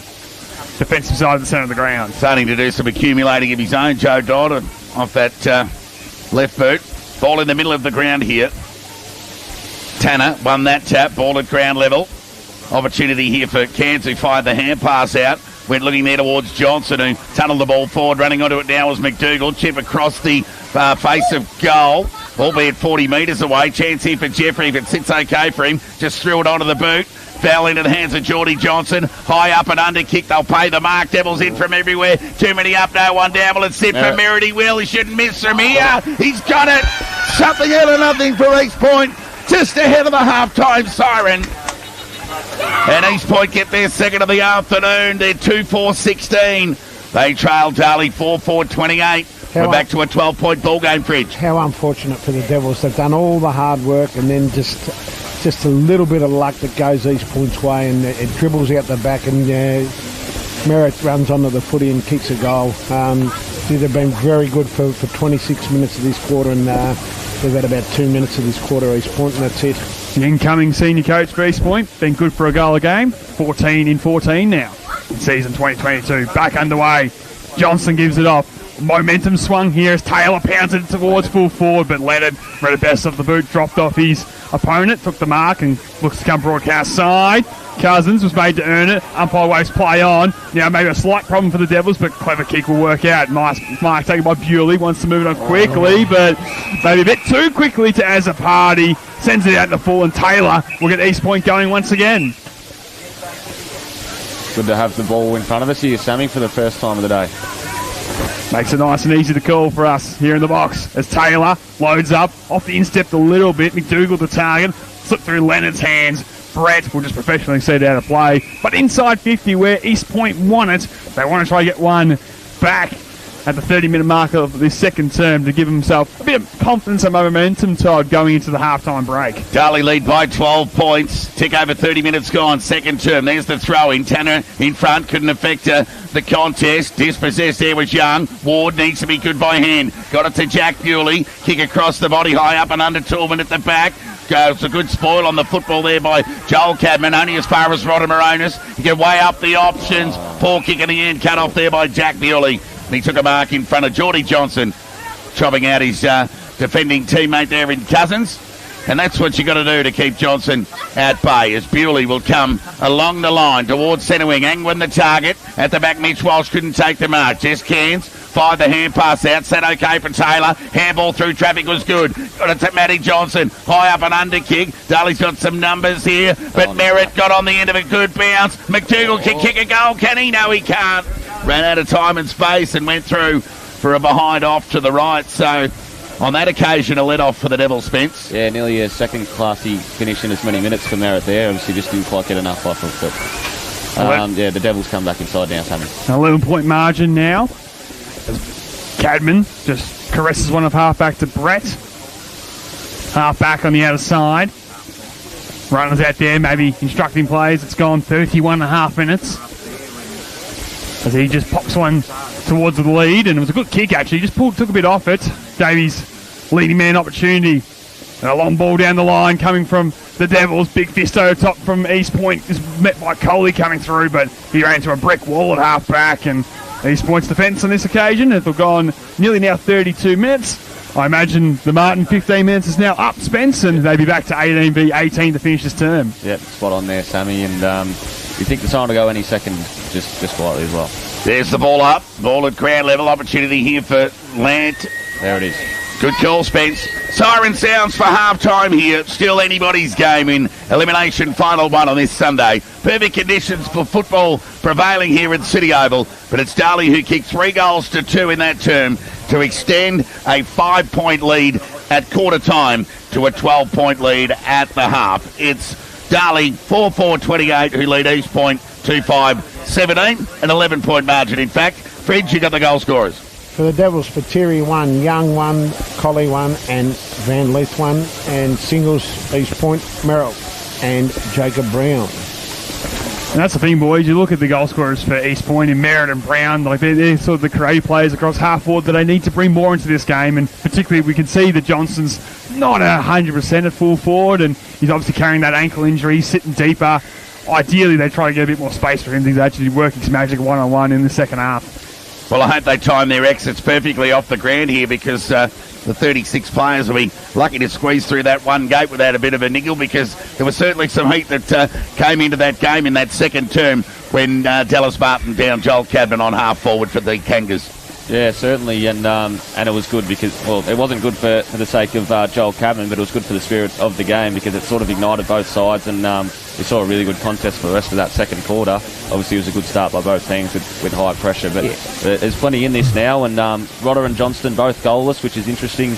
Wouldn't have thought that'd be the case at half-time, and it might be whoever can kick the most out of them two in the second half gets their team over the line. We'll see how that goes. Well, Bridges would be relatively disappointed with their first half because, that in itself, Martin getting yellow carded and, something that's not real brave off the ball goes off and, in that period of time it's cost them 3 goals.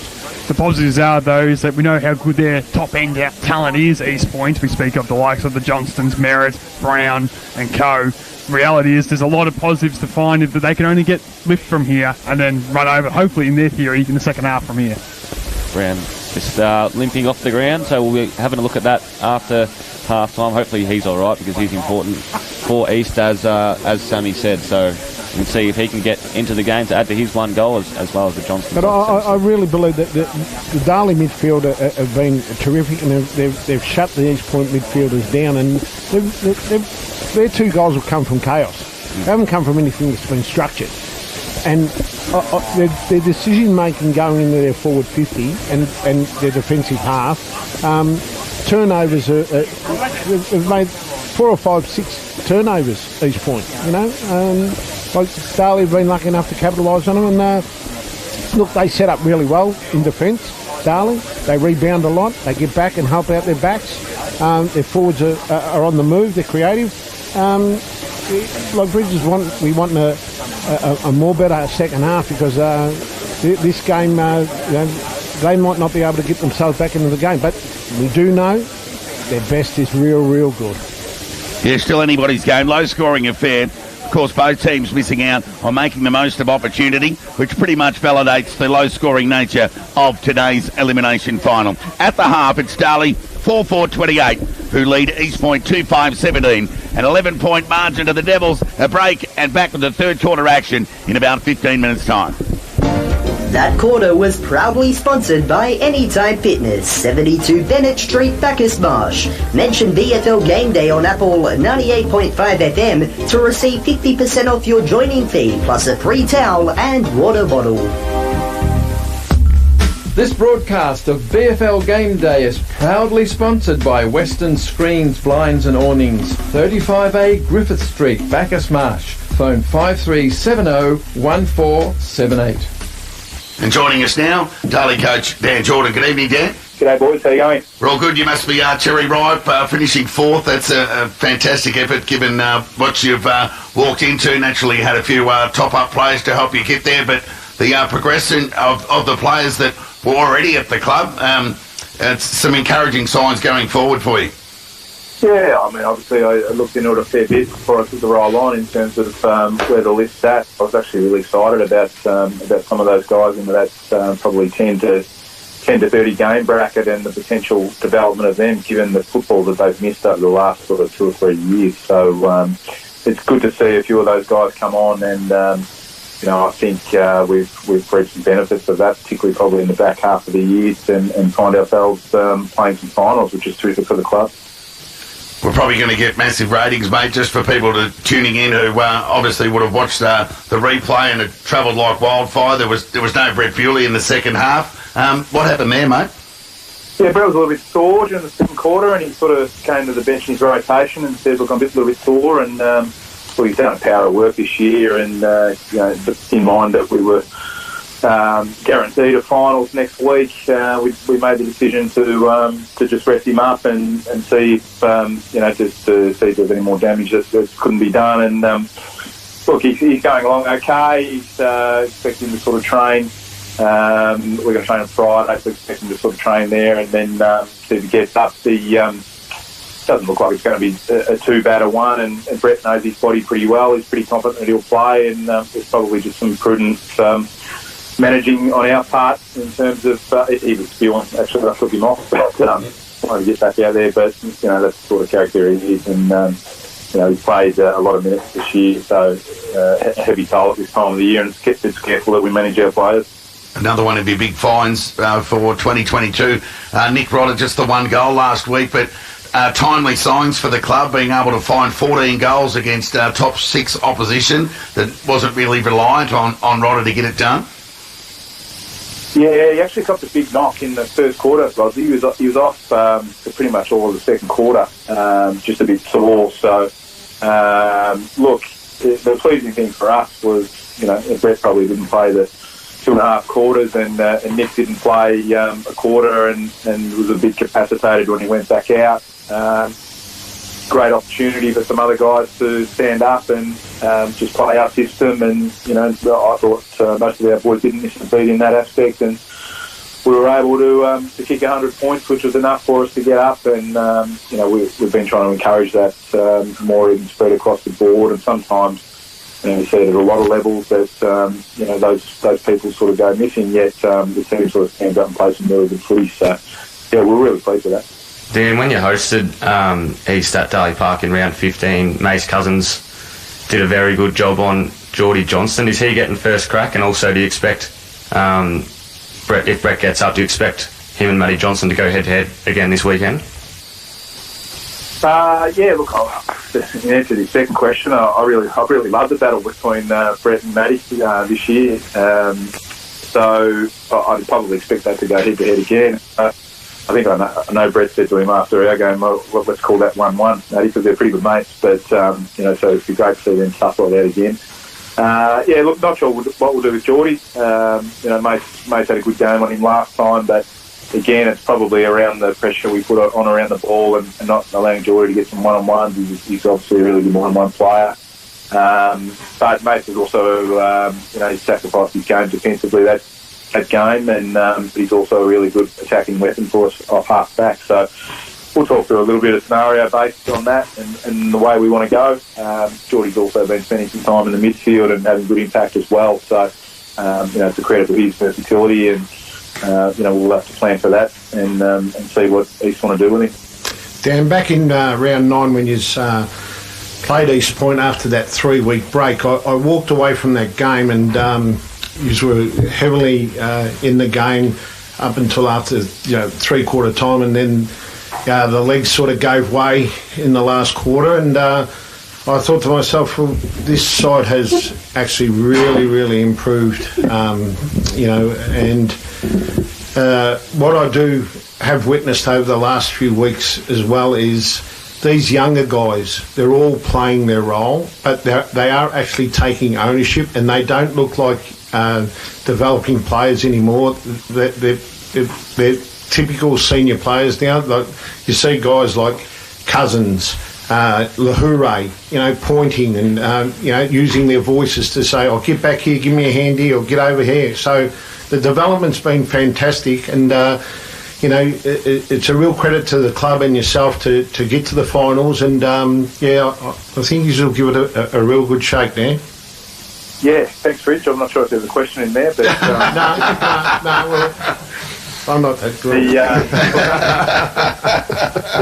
I'm giving you credit, mate, not questions. I appreciate that, but look, the credit can't go to me. I mean, they're a terrific bunch of kids, and those two that you mentioned, Zane and Matt Brett, my sort of backs playing coach, who's obviously spent a fair bit of time off the park this year. It's been terrific with those young guys and really invested in them and bought in and sort of helped them, and to see them grow is we've had a bit of a mantra around we're not really too results based, but we just want to see improvement week to week, and wherever that takes us is wherever it takes us. And I think sort of Macca touched on it before around our ability to sort of get better, and I sort of promised the team that there'd be a much better team come round 18 than they were round 1.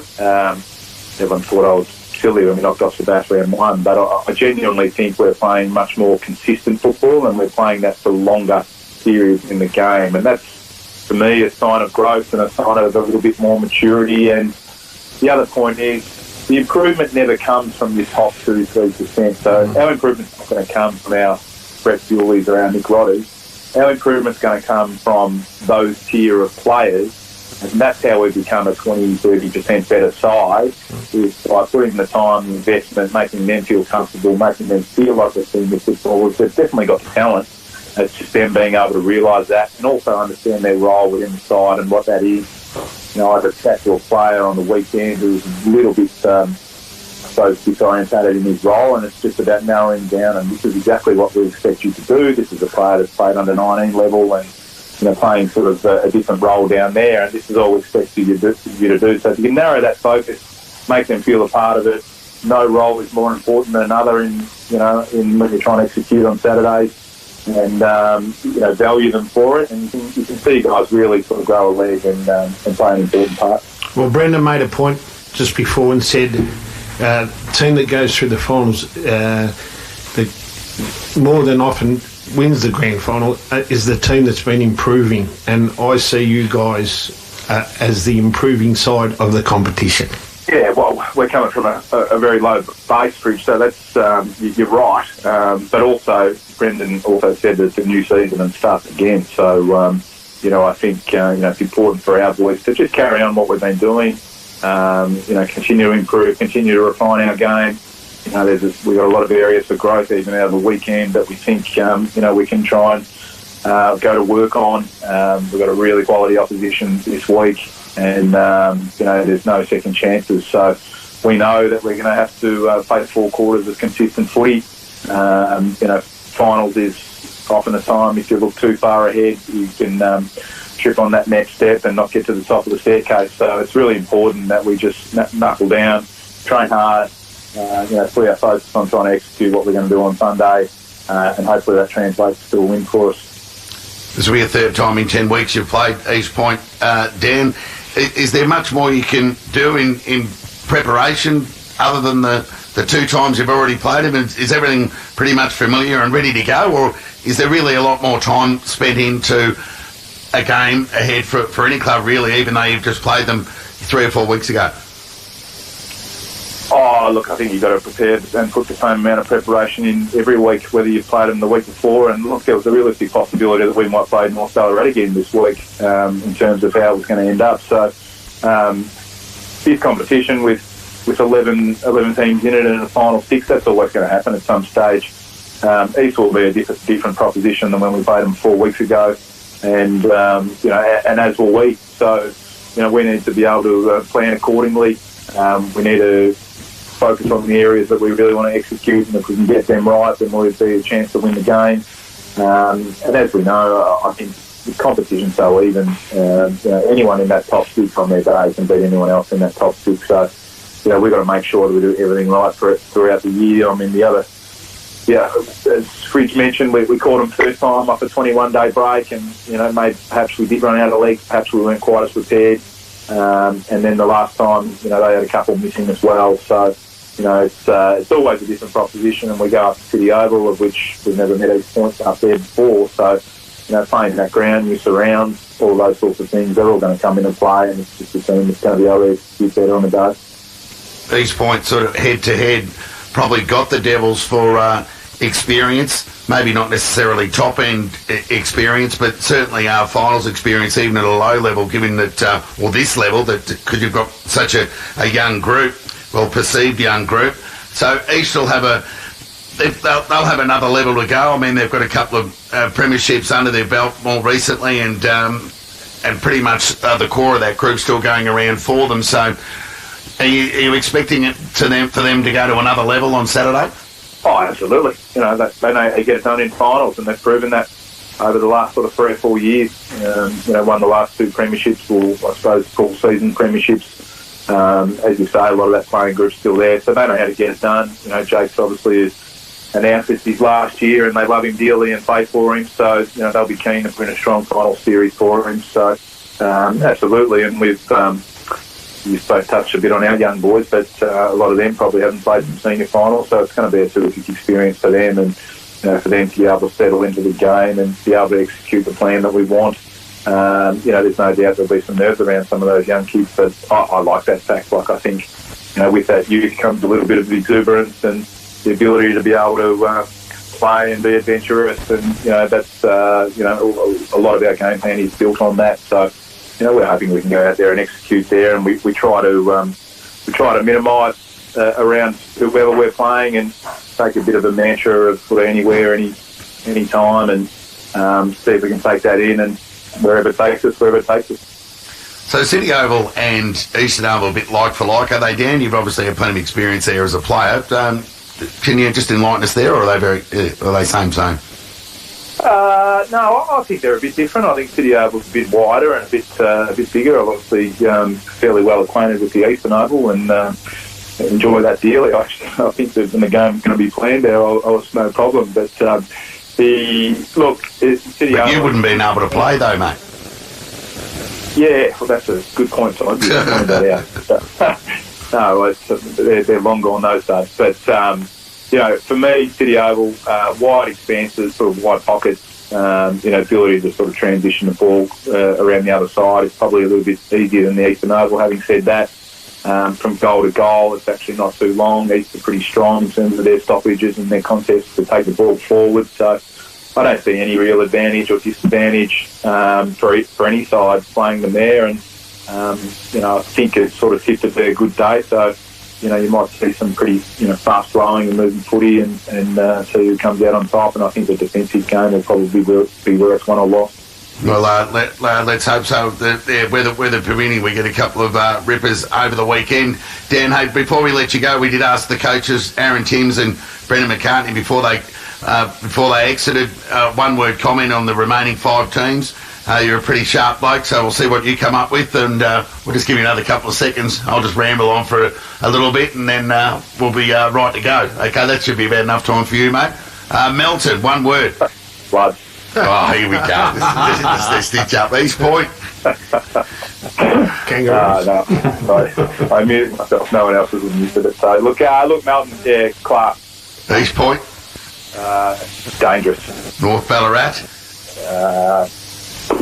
There's 2 words, but look out. Yep, Sebastopol. Consistent. And Ballarat.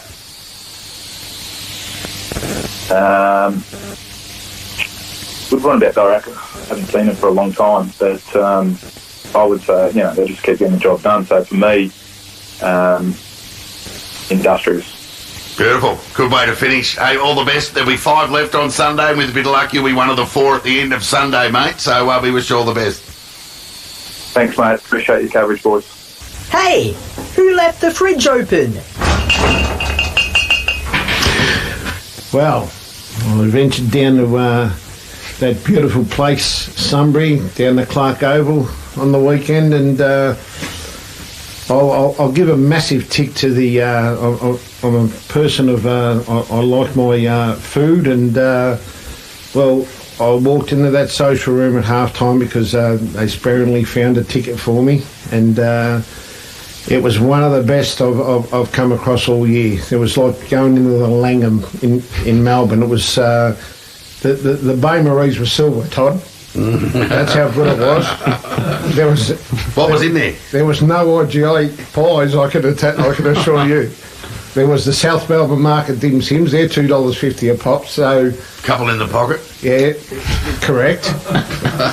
The spring rolls were sensational. Couple down the socks. Yeah, the focaccias went down the front because they're the big bread rolls. Yeah. And they were fantastic.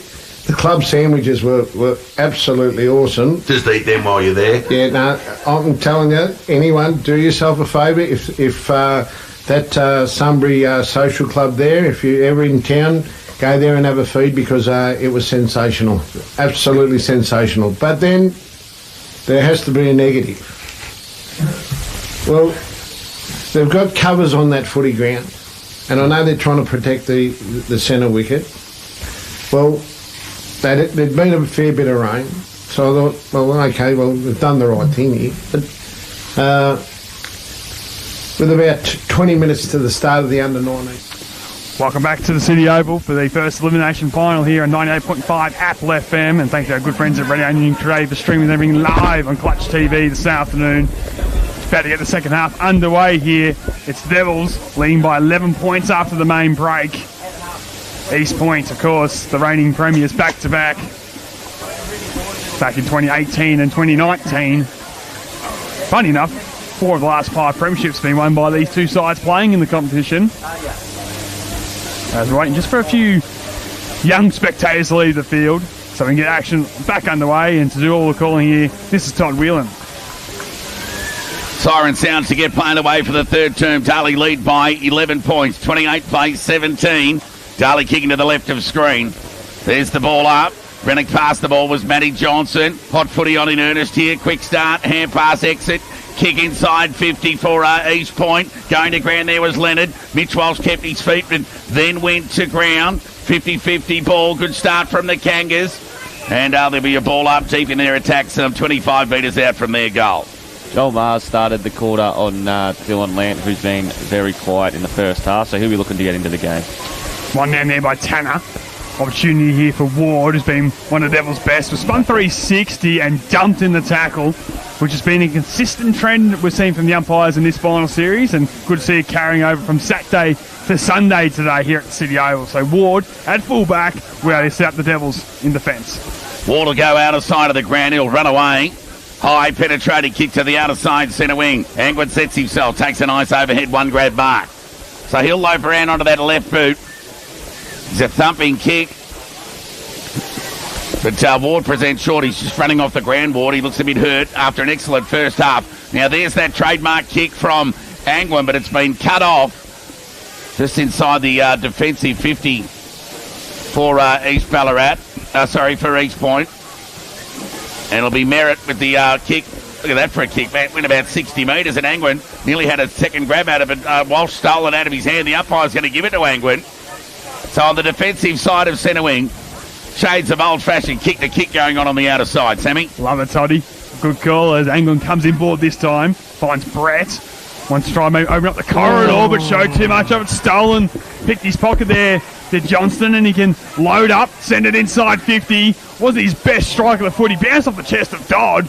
Lucky escape maybe for the Devils. Not done yet, though. Dodd looking for McDougall. We'll try a wheel around just outside 50. Matty Johnston breaking inside 50, and he spotted him, as I did. And the captain has a crunch kick here from just inside the paint. A 45-degree angle. He'll shoot for 48-49. Yeah, just getting caught out there. The Devils' mids not pushing forward and accounting for Matty Johnson. Well, Lawler just stood there and accepted one of the ball to come straight to him instead of going forward for the footy, and that's what allowed Johnson to come through and do the interception toss. 11 goals in the home and away season for Matty Johnston. Plays on to get a bit more distance in the kick. It's across the face and may not even register a score off hands of Walsh. It scrapes through for a minor 2-6-18 trails, 4-4-28. Here at the City Oval. And young Mitch Wood, late in that second quarter, got a knock to his left shoulder, and I think he might have tweaked it again, Todd. That's why he's off. Update coming from Fred Freeman on the umpires picked out a free kick here. It's going to go against Leonard for a hold or a block as Matty Brett was trying to exit from full back. So there'll be a deliberate shot on goal here from directly in front. That's 15 metres off the footy. And it'll be McDougall here from near point blank range, really, directly in front, and something out of nothing for East Point, and an opportunity to kick the first goal of the third term and the first half, whatever your preference. So it'll be McDougall. It'll bring the house down for East Point supporters here today. If they can register one here, the kick's on its way, and he's put it through. The players are up and about, and they run to McDougall's aid to give him a pat on the back for getting the job done. And East get the first goal of the third term to close. They're 3-5-23 East Point. 3-6, in fact, 24.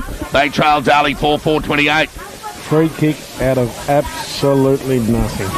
Every player bar two for East Point got to Bryson McDougall after that as well. So they're up and about now, the Kangas, and a good start to the third term. Obviously, Matty Johnston couldn't quite make the distance on his shot on goal from the set shot and rush behind, but a free kick, I think it was against Darren Leonard to Bryson McDougall, and he's gone back and put it straight through, and the Kangas are up and about. McDougall joins Merritt and Jacob Brown as the goal scorers for Darley, Spiteri, Young, Colley and Van Lee. Get back underway here at the City Oval. Martin in the ruck this time. Coming through was Johnston, just starting to impose himself on the contest. Lovic sold a bit of foot candy, kick in, board those cut off. Nice mark taken there by Bewley. Looks to come broadcast side. He has men streaming for him. Kicks off the instep though and might just pitch in the field of play. Yes, it does. Cadman keeps alive. Clever little handball to his advantage to get away from Tillman, but Tillman didn't give up the task. Ran him down and gone on the ball. Did a lot right there, Joel Cadman. Just had his arm pinned there by Tillman, and he'll take the resultant free kick. We've got a game on here. Elimination final. Matty Johnson getting amongst it early in this third term. As Tillman loafs away onto the left boot, kicks towards half forward. At the back, juggling attempted mark by Walsh. Quick hands to Jeffrey, bumped by Land as he got rid of the handball. Going by hand there was Ma. Ended up in the hands of Walsh. Excellent tackle and pinged. Free kick. It's going to go Matty Brett's way, and what an important role he's got to play in this second half. Hot footy here. Kick the full forward. Rodder couldn't bring it down. The second bite of the cherry. And East Point hold on this time. Martin coughed it up. Spiteri tries to shake it back his way through. Gave it off there to Lawler. Kick is on goal, but Carson's getting back and from a standing start measures a pass and finds Dodd. So East Point survived there nicely. And Joey Dodd launches out of the fence to the outer side. Dropping the mark there. Where the Devils marred the fall of the ground. Maybe just let that one slip in the contest. Umpire wave play on. East Point come in, board, great kick to transition, and they're out here on the broadcast side. Johnson wheels around. Lovick is a fast runner. He'll load up the kick towards the movement of McDougall. Marks 50 from goal. Distance not beyond him with a vacant goal square to aim at, but he's taking his time and maybe wants to spot something up instead. Bryson McDougall kicked the last goal of this game. He might shoot from just outside 50, boys. Just that shot on goal from Matty Johnston earlier held up in the breeze, and expect something similar from McDougall here. Yeah, you just don't want the ball to go 2 or 3 metres out. That'd be a bad result and an easy rush behind, but he's hooked it anyway. And in the end, as you said, Spencer's hooked it, but unopposed. Mark it. Well, no, boundary umpire said it drifted over the line to the displeasure of East Point fans, and Geordie Johnston was trying to claim the mark. So it'll be Matthew Brett with ball in hand to clear for the Devils. He's just finger pointing some instruction of where he wants the players to go. And he goes short laterally to Cousins, who goes further afield to Lawler, who takes an uncontested mark on the chest in front of Lovick. That's better. Who was away on centre wing. So encouraging signs for East Point in the opening minutes of this third term. His kick along the line. Matty Johnson sets himself, takes an uncontested mark. He's imposed himself on this game in the third term. Mitch Walsh takes a mark in front of Duncan Cadman and can set East Point inside 50. Right foot kick goes out in the Johnson direction, and he's taken a mark. Up against the boundary line. It'll take his best, but he's one of only 2 or 3 on the ground that could score a goal from here, you'd think, Sammy. Skinny pockets here at City Oval, but that's poor checking as he's able to square one up to Lovick, who marks on a 45-degree angle, and we're right behind the kick in the box here from 40 metres out. Yeah, we've got a good angle on this one, Sammy, but a bit slack there from the Devils defenders. Cam Lovick was able to get on him by himself there inside 50 and took the mark, and now it's going to go back to might be to put East in front, is it, Sammy? Despite the Devils' territorial dominance, East Point could take the lead here if Lovick can convert. Kick is on its way. It's a beautiful strike, but away to the left, and in the end, just a minor score. They move to 3-7 now. That is 25, trailing Darley 4-4-28 here. After 8.5 minutes here in the first elimination final at the City Oval. Another opportunity for the Devils to exit. They've been under the pump in the opening minutes of this third term. Matthew Brett with ball in hand will loaf away and go to the outer side with a booming, thumping kick to the outer side. Centre wing, Angwin in front. Couldn't take the mark. Punched away by Bilney. Went through the hands of Ladd. Fell into the hands of Lahura, and they're away. Angwin went in board to Azapati. Went one way, then the other, and then just tumbled the kick hopeful more than anything else. Van Leith was good at ground level. Pick up okay. Tackled though. Here come the reinforcements for East Point through Cairns. Could have been legged. Umpire called play on. Hurried kick out of the congestion. Tanner couldn't take the mark. Johnson did the scouting. Gave the hand pass over to Ladd. Back to Johnson on 50s under the pump. Forced to go by hand. Turnover. Falls into the hands of Rodder Moronis, who took the hand pass of Jeffries into the middle of the ground. Lawler can do the mopping up. Can find Duncan Cadman. Stationary. Forced to go by hand. They're still under the pump here, the Devils. Mitch Ward back on the ground. Quick hands. Pressure up here, as you say, Spence. Hurry kick across the body. Outer side centre wing. Chance here for the Kangas to go back inside 50. Walsh couldn't take the mark. Leonard goes to ground. They're a chance here, East. If they can get it to McDougall, they can't. and they missed everything and it went through for a minor score. Disappointing result. They would have much preferred the boundary throw in there, but the pressure from the Kangas enormous, Toddy. 3 goals, 8-26 East Point trail Darley, 4-4-28. Questions being asked of the Devils, and the kick out there is poor. Lucky just to pitch on the line maybe, and we'll get a ball in. 50 from goal. And lucky he just ran out of the square too, otherwise it would have been an East Point free kick, but he's snuck out of the square and the ball snuck out of bounds for a throw-in. Well said, Spence. We'll get back underway. Inside the paint now, the ball comes in. Walsh doing the ruck work, knocks it to a hot zone. Handball was somehow got its way. But a throw as the boys pick up to my left. And a let off for the Devils, who just clinging on to a lead at the minute at the City Oval. The gauntlet's being thrown down by Jake Bridges' men. How will Darley respond? Bewley, assured by foot, will have it in the fence. So Bewley goes laterally. Kick's okay. The Devils will negotiate out of trouble through Darren Leonard, experienced campaigner in defence. Gets it towards outer side centre wing. Pushed under the football there was Page before the ball spills free over the line for a boundary throw-in. Through centre wing, outer side of the ground. Darley scoreless in this third term. We've been playing near 11 minutes, but they lead by 2 points. They're 4-4-28, East Point 3-8-26. Martin in the ruck for East Point against Tanner. Martin gets his hands on this one. Hands and these footballs to be won on the outer side. Merritt dives in for the Kangas. Big tackle applied by the big man Tanner. Dodd manufactured something. At the front of the contest they go through Taylor towards full forward, and out the back the ball falls. Darley gets some numbers in defence, but it's a hot footy to be won. McDougall playing the role of defender, locking things up, and 25 from goal. We'll get a stoppage in a dangerous area for the Devils to defend. Deep inside forward 50. Third term action here at the City Oval. Back underway. Quick chance made for East Point at the front again through Taylor, but ball in dispute and locked up. 11.5 minutes played. 2 points the margin here at the City Oval. Soon to be playing with more purpose and more urgency, East Point at the moment.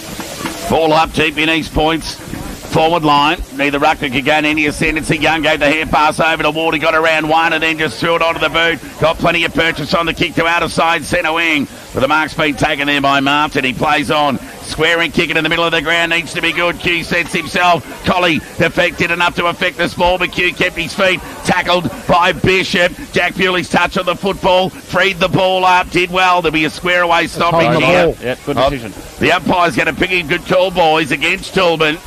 Told to play on, said the umpire. Bewley just hassled the ball onto the boot. Colley's got 2 to beat. It was the meat and the sandwich. Dallas Martin couldn't take the mark. They've got numbers here, East Point. That's why they're mounting a solid comeback here. Tumbling kick from Bilney. Got inside 50. Leonard got a little touch on the football. Marr searching hand pass over the top. Looking near towards McDougall. Brett Long sweeping left-hand hand pass. Out looking near towards Young. Gathered just outside the defensive 50. How about that for a kick? It was an absolute ripper. And the Devils are away on the left boot to half forward. Angwin the target. Got it. Taking a mark on half forward. And he'll sweep around onto the left boot. Kick it low. Runner! Oh, good hit too. Yeah, maybe lucky that the hit from Q didn't bring Rodder to the goal line. He has to go back with the more academic set shot directly in front 40 from goal. That transition from full back to full forward, fantastic from there. Was probably the best open passage of play we've seen this afternoon. Play of the day if he can cap it off with a goal here.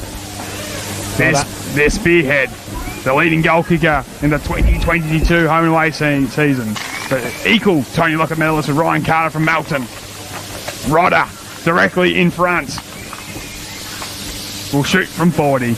Crowd will do the work for me. And a happy bunch for the Devils camp. Goal to Rodder, he's first of the day.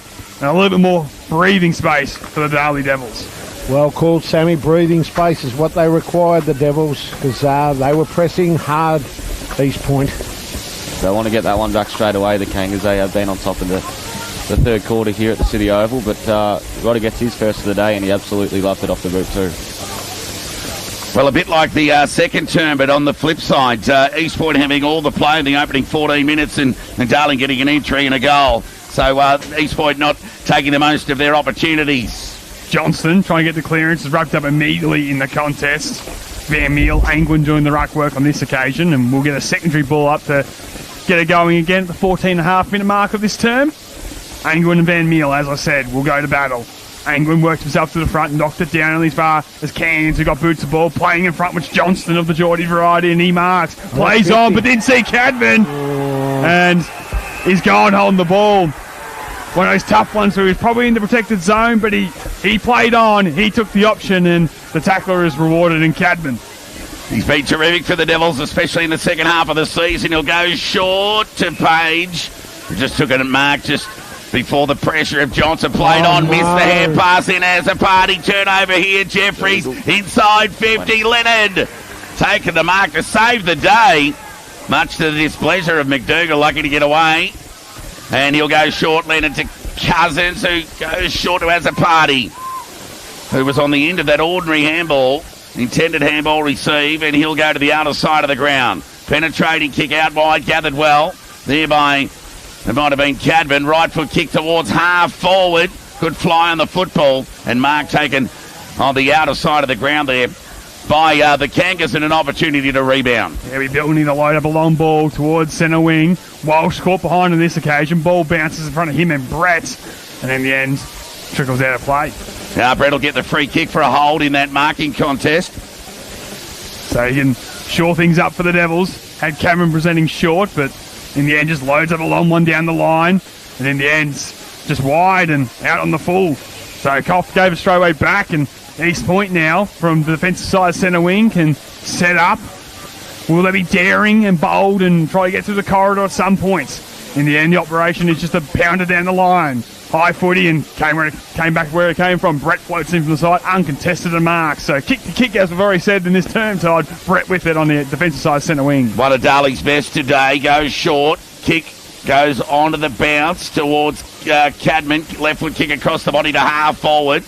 This time in the fly, but the mark in the end taken. Looks like Jake Tillman there floating in. And Tillman with ball in hand on half back for the Kangas. Will weigh up the options and goes short. Finds Matty Johnson, who continues to lead up and provide a target. Will wheel and go onto the right boot. Got around. Spiteri, Bishop with the pressure. Looked to Lovey, took his eye off it. Caught in the middle of the ground. There was Collies. He goes to ground. And the umpire will effect a ball up. So a win there for the Devils, Fridge. Yeah, he was starting to get some really important touches, Ludwig, and he just cost that one up, Todd. As we'll get back on the way in the centre of the ground. Lovick on cue. He's wrapped up immediately, and another stoppage of the result. East Point on that occasion just becoming a bit more daring through the middle. Wasn't perfect, but it's what we like to see from their game style. Tap won by Angwin. Just knocked it to his feet. Hopeful rather than anything else. Joel Cadman sort of affected the tackle there, and there'll be a ball up right in the middle of the ground. Darley 5-4-34, lead East Point 3-8-26. An 8-point ball game as Lovig hurried left foot kick going about 8 or 9 metres for his side. Rodimer Amos through traffic. I think Lovig's having dramas with cramp. Ball goes to the attacking 50 for East. Bailey Young over the foot. He decides to go to the soccer. Only as far as Rodimer Amos. His gather was better. Ward good at corralling. Put enough pressure on the kick. Sent it out wide looking for Jeffrey. His gather was good. His handball was searching towards Ganley. Managed to manufacture a kick in between 4 Darley players before the ball bounced. Leg break over the line for a boundary throw-in on half forward. Grandstand side, broadcast side if you like, for East Point. Just the attacking side of centre wing for the Kangas. Lead this term. But still trailing the scoreboard. Back underway. One down by Angwin. Johnson just trying to impose himself. Land spun by Cairns and gone. Well said, Fridge. Holding the ball. And Cairns will be silly. He's had a bad day. And might cost him side on the scoreboard here with Dylan Lance.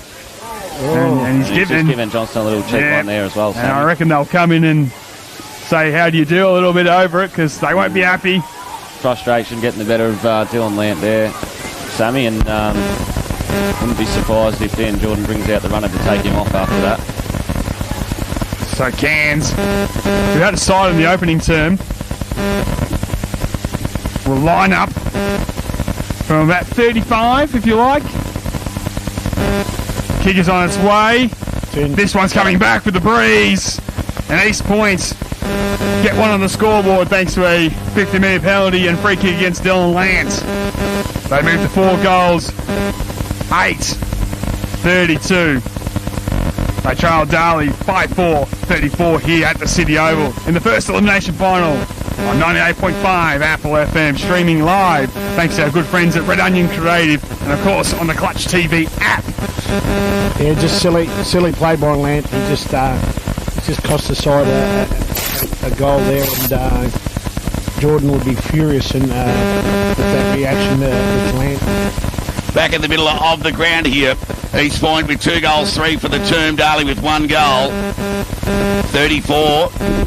Place 32, a 2-point lead to the Devils. Back in the middle, there's the tap. Won by, well, we'll give it to Lant. Johnston over the footy, couldn't gather. Hot footy on in earnest here. Hand pass missed the target. Bishop off half forward, needs to be clean. Got it to Cadman. Hurry the kick forward. Rodder in front. Martin at the back. Tackle, take it to the ground. How will the umpire call it? Calls play on. Ball at ground level, expecting a stoppage here.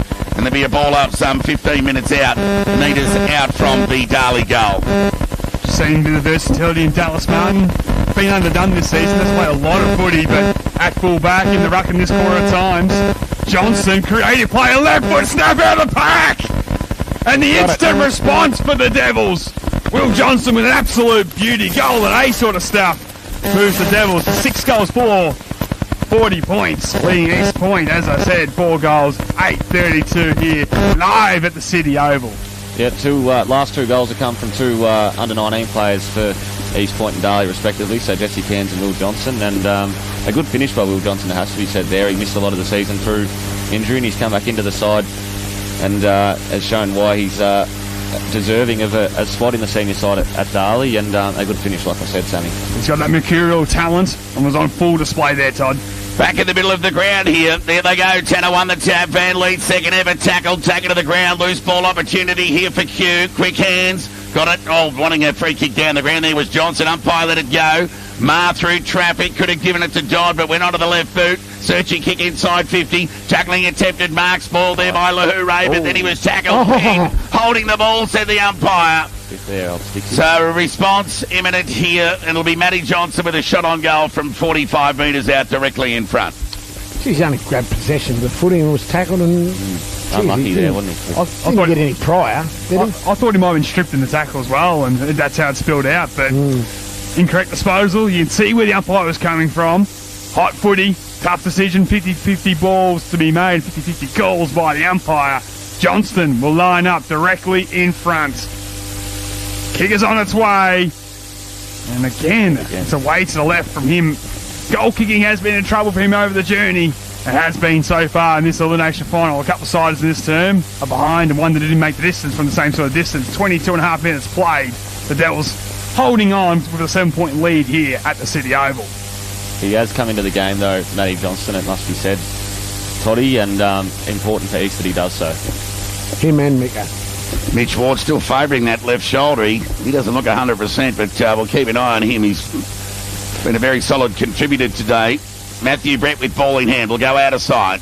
His distribution out of defence, very important. This one no exception. Beyond half back. Play the fly! Terrific overhead mark taken there by the Kangas. They waste no time. They send the ball back inside 50. Johnson the fly. Couldn't take the mark. Keeping his feet there was Cousins. Rebounds the ball back into the middle of the ground. Angwin got a leg break. Rodder's pushed up. He's tackled. Slung to the ground by Ganley. Lucky to get away with that. Ball spills free. Quick hands from Van Miel. Got it to Walsh. Left foot kick from the Kangas inside 50 at the back. Cousins went the spoil. Got it to ground. Hot footy hit. Back tackle was terrific from the Devils' defence. They got numbers here, but can they negotiate? They can. It's through Cousins. Left foot finds Mitch Ward, and he's off on his bike. He's got he got a terrible bounce. Now he's in trouble. Just had to throw it onto the boot. How will it sit for Angwin? Got a favourable bounce, the big fella. Tumbling kick. Got towards the attacking 50. Rodder presents in front of Martin. East Point have got numbers again, but Angwin's tackle's terrific. Powered up, holding the ball. And Angwin will take the resultant free kick against Ganley, and an opportunity to send the Devils forward. Wheels around to that trusty left, pulls the kick inside forward 50. Desperate to get back was Walsh. And his original native home in defence just got the timely fist in and went out of play. We've played 24.5 minutes in this third term. Of course, the victors this afternoon will progress and play Ballarat next Sunday afternoon in the second semi-final. We're back underway, deep inside 50. Rodder wins it down. Baker with the hand pass off there to Angwin from a standing start. It's all the way home. Wonderful goal by Trent Angwin. Great goal. Back-to-back ones for the Devils here at the City Oval to get the game out to a 13-point ball game. They move to 7 goals 4 here. That'd be 46, leading East Point 4 goals. 9 now, 33. 7 individual goal kickers for the Devils. Angwin joins Spiteri, Young, Rodder, Colley, Johnson and Van Leaf on the goal front. Whilst for East Point, Merritt, McDougall, Jacob Brown and Jesse Cairns, 1 each. The last 2 goals from Darley coming something out of nothing. 100% right, Sammy. We're back underway. East Point centre forward through Van Meel on this occasion. Good spoil there by Cadman, brought it to ground. Opportunity still here for Bishop. Went to the deck early. Darley rushed towards the boundary line. Merritt got a hand in there and saw it out as well in between half forward and centre wing on the outer side. 25.5 minutes played here. Darley leading the first match final here at the City Oval. Boundary throw-in, it'll be Tanner and Van Meel. Gee, that boundary throw-in went 25 metres Darley's way. Matty Johnson will get a free kick here for a hold. Any day of the week there, outer side centre wing. It's the would-be tackler there in Tanner, just blindsided, I think, as Johnson tumbling kick inside 50. Players set themselves. Leonard in front, couldn't quite pull down the mark. The scrimmage of players bees to a honeypot. The umpire says, I'll have it. And he'll come in and effect the ball up some 35 to 40 metres away from the East Point goal. Tick over 26 minutes gone, third term. It's Darley 7-4-46 who lead East Point 4-9-33. Clever knockdown by Walsh, but fisted forward there towards Buell. He was run down. Umpire said he tried more than anything and didn't reward the East Point tackler. Marr broke one tackle. Left foot kick will fall in the right forward pocket. Off hands, out of bounds. Both players trying to take the spectacular mark and deep inside forward 50 at the 26.5 minute mark of this term. East Point had 6 scoring shots in this quarter. Haven't been able to convert on the scoreboard. Darley 3 sniffs and 3 goals have them the lead. There's the throw in. Tap went over the back, got to the defensive 50 for the Devils. Cousins needed to be clean. Quick hands was okay. Got it to Azzopardi. Further afield over towards Young, who got it towards half forward. Looking there towards Angwin. Got a favourable bounce. Will try and get onto that left boot. Missed the target by hand. It was meant for Young. But here come the reinforcements for East Point. High up and under kick being paid down the ground for a free kick against Angwin. As Van Meer was dumped as he kicked, and there'll be a resultant down the ground kick. It's going to go to East Point. And Marr will be the one to be able to pick it up and send the Kangas forward. Oh, they're going to bring it all the way back. Maybe some over officiating there, but it's going to end up in the hands of Bilney now on the defensive side of centre wing. And he wheels and goes immediately inboard with a kick. Looking for Carson. Marks on his chest. Uses his bigger frame in front of Bishop. From the middle of the ground. Can't be long left in this term. Has to get it a deep entry. Loads up from a standing start. Kick's gone wide, but found its target. Marks taken there by Matty Johnston. Too far at the score against the Breeze. Looking for the connection with his brother, maybe. Long ball to the top of the square. Walsh for 5 from the back. Won't quite get there. Big fist by Darley. Clears it. Jeffries runs around. Opens up the ankle and snaps across the face. And in the end, pitches in the field play before pitching out of bounds. Yeah, everything. Just valleyed the footy there, Jack Jeffrey. Be disappointed, you could see. After it came off his boot, he was frustrated with himself there, but it's locked inside forward 50 for the Kangas. They've had plenty of opportunities, East, in this quarter. Indeed they have. They've just kicked 2 goals, 4 from their opportunity. Tap one by Tanner. Down to Walsh across the body, cut off there in the goal square. It's on the last line of defence here. 50-50 ball finally knocked through. And there'll be another behind to East Point. So for all of their way to forward 50 entries in this term, they've managed just 2 goals, 5, and Darley 3 goals straight. Sammy. That's the difference in the game at the minute. The accurate Devils holding a slender lead here at the City Oval. Brett, as he has all 10 times this afternoon doing the kicking duties, and goes long to the outer side. Angwin in the end left it to spoil and just knock it towards the boundary line, gaining some vital territory in the latter stage of this term. And as I say, that is the term. Siren sounds here for 3/4 time at the City Oval. It's Darley leading 7 goals 4-46 to East Point's 4 goals 10-34. French, you got the goal scorers. All singles, Toddy, Angwin, Spiteri, Young, Rodder, Colley, Johnson and Van Leaf. For East Point, Merritt, McDougall, Brown and Cairns. How do you see that third term, Spence? East really put their hand up early and responded with a couple of goals to narrow the margin, but 3 straight goals for the Devils. Real steadying influence at three-quarter time. Yeah, spot on there, Toddy. And, Matty Johnson, the skipper of the East Point side, lifted the boys. He needed to because he was a bit quiet in the first half. Bailey Young did a fantastic job in the first half, and he was able to get himself into the game in that third quarter and really lift his side. So 2 goals down at three-quarter time. There's obviously some inaccurate kicking a result of that, and it was a fantastic quarter compared to the first 2, that's for sure. The Devils will be happy with getting some goals on the board because they were able to probably not dominate as much as they did in the first half, where East weren't able to get on top like they did in the third quarter. So an exciting term ahead at the last quarter of the season for one of the sides, and we're going to find out who it is in about half an hour, Toddy. Yeah, well, in about 7 or 8 minutes' time, we'll be able to get play underway to get this final term done and dusted at three-quarter time in this elimination final 1 match between Darley and East Point at City Oval. The audio via Apple 98.5 FM and the vision via Red Onion and the Clutch TV app. It's the Devils who lead with a slender 13-point advantage, 7-4-46, East Point 4-9-33. Three-quarter time here, a break, and back with the final quarter action. Stick with us. Are you wondering? Facebook is that American book online. Pocketbook is that Australian book online, and it's also printed. See pocketbooks.com.au or Google PBEZY. That's PB Easy. Or just read your delivered printed pocketbook. That's Pocketbooks, your local hub. Phone and street directory and tourist guide. Pocketbook, your local phone and street directory. Proud sponsors of Apple 98.5 FM. Live a positive quality of life. Bacchus Marsh Dental House. We will make you smile. Our team of dentists and hygienists will look after you and your family's teeth and gums for complete health and wellness. For the past 20 years, we have helped many people in maintaining quality of life and to continue living with confidence. Bacchus Marsh Dental House. Live with confidence. 52 Gisborne Road, phone 53152 777. Sponsors of this station.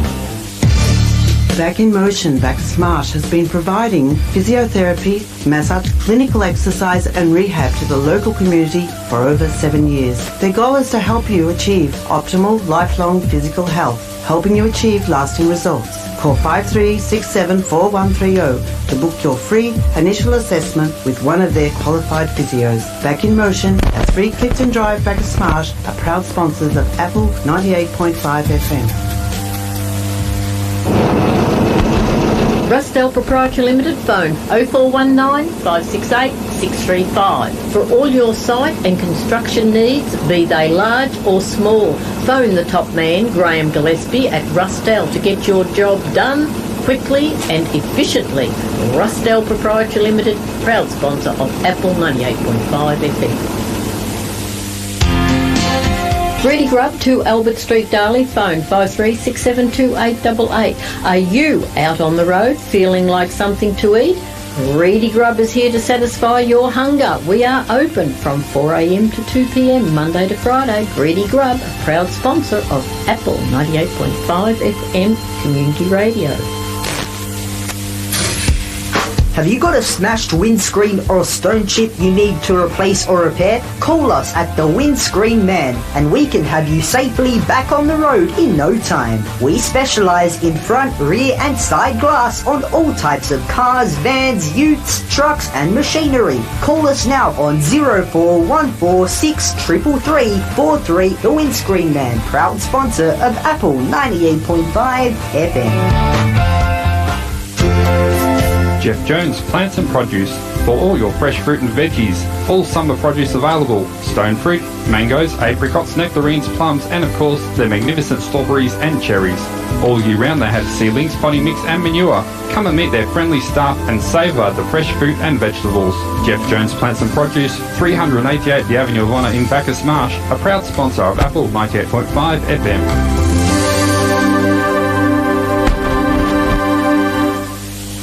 Tech Global, having problems with your computer or technical equipment. Your first call for help is to Marcel at Tech Global 0439 300 966. Email marcel@techglobal.com.au. Proud sponsor, Apple 98.5 FM.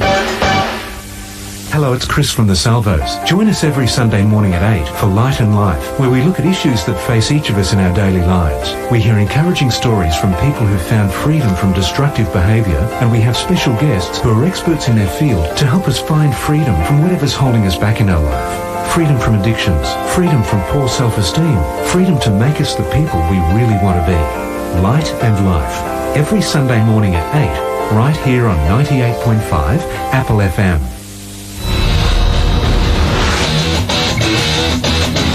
Hey all, it's Sticks, throwing out a call to all you members of the Metal Militia out there to come and join me in raising some hell with the new Metal for the Masses heavy metal show. A solid 2 hours of hardcore insanity to bang those heads and raise those devil horns every Thursday night from 8 till 10 p.m. right here on Apple 98.5 FM.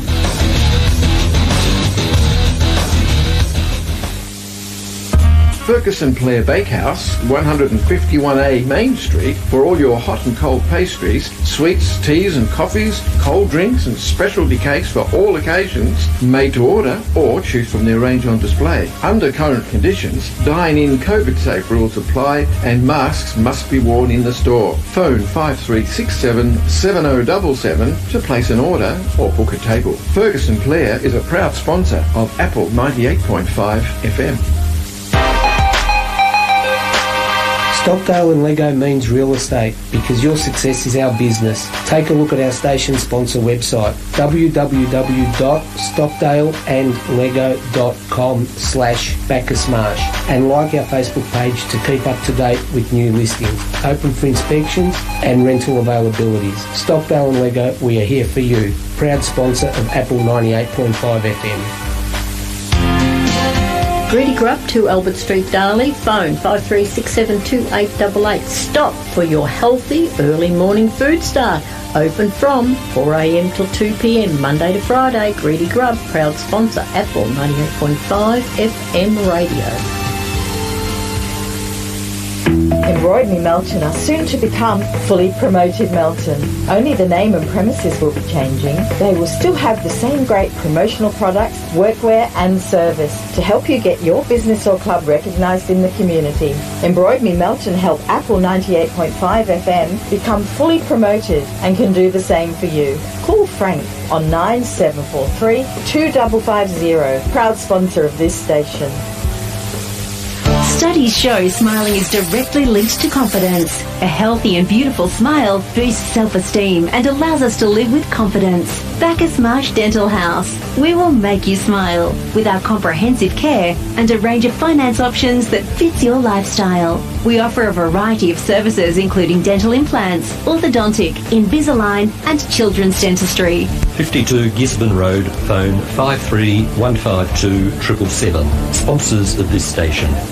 Welcome back to City Oval ahead of the final quarter action here in Elimination Final 1. Darley endeavouring to hang on to a 12-point lead. They lead 7-4-46. Each point 4-10-34. 12-point ball game. Each point ticking with a slight breeze that's only really pronounced when you're out there on the ground. And just looking at some of the carry on shots and goal from Matty Johnson and the like, some have held up, kicking to the scoreboard end. All right, to take it away for the fourth term, it's Sammy Young. Underway here for the final time at the City Oval this afternoon. Knocked to the advantage of the Devils, but Rotoma owners got there first. Baker wrapped him up. Greenwood free just in time. Did Rotoma owners to Johnston. Pounds it off centre half back towards the other side. Jeffries, well in the end, Canny just comes streaming through. Took one bounce, ran to 50. Measured pass will go inside the paint. Opportunity for Marr to square the ball towards Walsh. And he hits his target. And Walsh, directly in front in the opening minute of this final term, will make it single figures once again here at the City Oval. Just the start East Point were after Fridge in the opening minute. Yeah, Rodman Onus getting it out of the middle and good vision to centre that footy and give a shot on goal, Todd. Yeah, Matty Johnson, Joel Marr with early touches and of course Canny with speed across half forward. has enabled Mitch Walsh with a shot on goal. 30 metres out directly in front. 12-point lead is now 11. A let-off again for the Devils. A minute gone, final term. East Point 4-11-35. Darley 7-4-46. It's an 11-point ball game. Last 8 shots on goal have been 2-6 now. Walsh. Sorry, Brett's bringing the Walsh kick from the behind, so he looks to the outside, does Brett, with a long ball. Rodder, sandwiched between a couple. At the back it goes. Johnston was slung in the tackle, got it to Merritt somehow, and he just pounded on the boot, but unfortunately for the East Point fans, has drifted out in the full, which means the Devils get a reprieve. 11-point leaders. They can reassess from half back with Shane Page, who hasn't been as assured as we've become accustomed to here on 98.5 Apple FM's broadcast over the years. So Page will play on and go by the right boot. Penetrating kick beyond centre wing. Players set themselves. Good purchase on the football from the East Point defence. Jeffrey leading into the race for the ball. Wanted a hold, didn't get one. And the ball spilled free over the line for a boundary throw-in on half forward, outer side of the ground for East Point. Starting forward in the middle for Darley were Cadman, Baker, Tanner and Young, and for East, Cairns, Miko Ramos, Van Mill and Johnson top. We're back underway here. Neither ruckman really get a handle on that one. Rotoma Owners just with strength got through and got the hands free just in time. Cairns inside looking for Johnston. He got the arms up and the handball over the top. Merritt wants to see it forward of field, but couldn't keep it in. Ran out of real estate. Taken side of centre wing in between half forward and the centre wing on the outer side of the ground.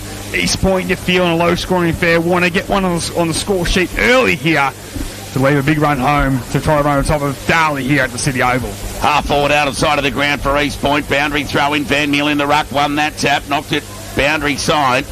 Collection of players trying to keep it in. Somehow it was there by Cairns. It's hacked it forward. Something out of nothing there for East Point. The mark's been taken there by Marr. Some 49 metres out from goal. Slight angle. Will take his best from here, you'd think. Wouldn't have thought he had the wheels, Todd. So, well, with a slight breeze, you can get some penetration. So, big high up and under. Will get to the goal line. Players set themselves. Matty Brett gets enough purchase. Good call, Sammy. Through for a rush behind. East Point, 4-12-36. Going the long way home by behinds. Darley 7-4-46. 10-point ball game. 3.5 minutes gone, final term. Brett, for the 12th time this afternoon, will bring it into the field of play. We'll look to the outside, as he has all afternoon, with a long ball. Looking for the high five. Ain't going over the top. Couldn't get a handle on this one. Ball spills at the back. Numbers favour East Point. They like to go forward by hand, but missing Nestor with the hand pass. Baker now with it. Over the top, the Devils look to move through as a party. Now Rodder. Nothing to aim at inside 50 as of yet, so you hold it up and wait. Load up from Angwin in towards the top of the goal square. Breaking back down, there was Van Leef. Couldn't take the mark. East Point get numbers in defence to try to lock things up. Ball in dispute. Dangerous players lurking for the Devils, but in the end, a stoppage is the only result from that one. 4.5 minutes played in this final term. The slingshot from Darley has been impressive again. They get deep inside forward 50. Yeah, they did well to push back there, East Point, to negate that forward entry kick of Angwin. There'll be a ball up. Tap won by Rodder. Ball just squeezed out defensive side for East Point. Going to ground there was Jeffrey. Shoveled the ball out towards Lovick. He went inboard by hand. Right foot kick along the line. Plenty of it to a vacant forward line. Foot race on in earnest here. Leading into the race for the ball. McDougall went to soccer. Wanting it to sit up for him. It does. He's got around one. Squaring kick. Was hopeful rather than anything else in front. The hooray. Might have caught one over the shoulder. Quick hands from Cousins to Brett. Back to Cousins. And they go by hand. Leonard with the Shepherd on the tackle. Ping holding the ball. And it's going to be a free kick. It's going to go against the Devils and against Cousins. And a shot on goal here from the boundary line from Geordie Johnson. Will take his best and he'll straighten up East Point if he can sink this one. Banana kick around the body. Has he got it? He hasn't. A bit stiff there. Just a quick mention, Toddy, to Jack Jeffrey on the half-back flank for East Point. He did superbly. He chose to go to ground and it was the right option in the end. And as a result of that, the Kangas were able to get the ball forward, and then a shot on goal for Geordie Johnston went through for a behind, but great effort by Jack Jeffrey. Brett long to the outside once again. Angwin, the deepest target. Spoiled for there by Van Meal. Johnson with space. Straight a hand pass. Now quick kick by Taylor will dribble inside forward 50. Johnston grabs the pack, kept it alive. Opportunity for McDougall. The centre to the top of the square. Walsh the target from the back. Crunch the pack. Lahare brought it down to ground. Off the deck by McDougall. Alive in the goal square. And Canny couldn't get it. No, he's been held. Both arms wrapped around him. And 50. So a certain goal here now for East Point. And we'll make it single figures as Nesta from the goal line pops it through.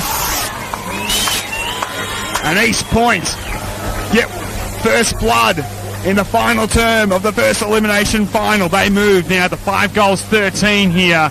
Trailing Darley 7-4-46 here on 98.5 Apple FM's broadcast. Thanks to our good friends at Renault and Creative live on Clutch TV. Devils holding on just. East Point making a comeback. Yeah, disappointing. The Darley Devils there giving away a free kick inside 50, and they weren't too happy with the call, but you've got to play to the whistle at the end of the day. The umpires are out there to make the decisions, and you've got to react as a result of what they choose to adjudicate. So a goal to East Point, and back to the middle, Sammy. Ball up here. Next goal all important. We're going to game on. Tanner won the tap. Leading into the race for the ball, Young. How will it sit for him? He decides to go to soccer. Going about 15 metres for his side. Bishop at ground level. Couldn't gather cleanly. Pressure comes from East Point again. Tackle players in from everywhere. Darley wanting holding the ball. Umpire says, no, I'll have it. There'll be a ball up. Outer side half forward for the Devils. East Point 5-13-43. Darley 7-4-46. And the ball up to take place. Outer side half forward for Darley. Vermeer went early, won it down. East Point trying to come through the corridor, although the hand pass from Tony Otis found Nesta, the last goal kicker. He goes long to the outer side, and Walsh in front takes the mark in between him and the boundary line. Goes in board with the kick, trying to give Jeffries a chance, but in the end probably bit off a bit too much with that one. Cut off by Lahare, who will go towards the outer side, and the Devils happy to go and play this point, just take some pressure off as Brett measures, finds former captain in Page. Virtually opposite from our broadcast position on the outer side. Page unloads a long ball, which will go right to the half-forward line. Tanner from the side. Couldn't really impose the contest in the end. And Bilney, too big and too strong, takes the mark and looks to load up down the line. Risky kick. Lahare flew early, couldn't bring it down. Cairns did well not to tunnel him underneath that line. Quick kick forwards cut off. The veteran Leonard's in the hole. He marks and will now assure things in the fence for the Devils, you'd think, Todd. Yeah, saving grab from Leonard. Went short to Baker. Half back out of side, can go short to Young. Found him. Defensive side of centre wing here, the Devils. They're under the pump. East Point with 1 goal 3 in this term. Narly with no score, but they cling to a 3-point lead. High up and under kick to half forward. In from the side, Matty Johnson took an uncontested mark in the end. He'll have an opportunity to rebound the Kangas. So they're playing with every bit of confidence, East Point, to reel in this Devils' slender lead. Smothered kick, kicked it into the tallest man on the ground in Tanner. His chase was terrific, but Johnson kicked to an uncontested mark on the outer side centre wing, taken in by Merritt. He wasted no time. Right foot kick, inside 50. Johnson! Mark of the day. Geordie Johnson's pulled down mark of the day. The timely one at that. 40 metres out from goal. Great call on that one there, Toddy. And JJ, well, hasn't got one between the big sticks yet. He's been threatening all afternoon with all the play in this term. And to be honest, majority of the second half.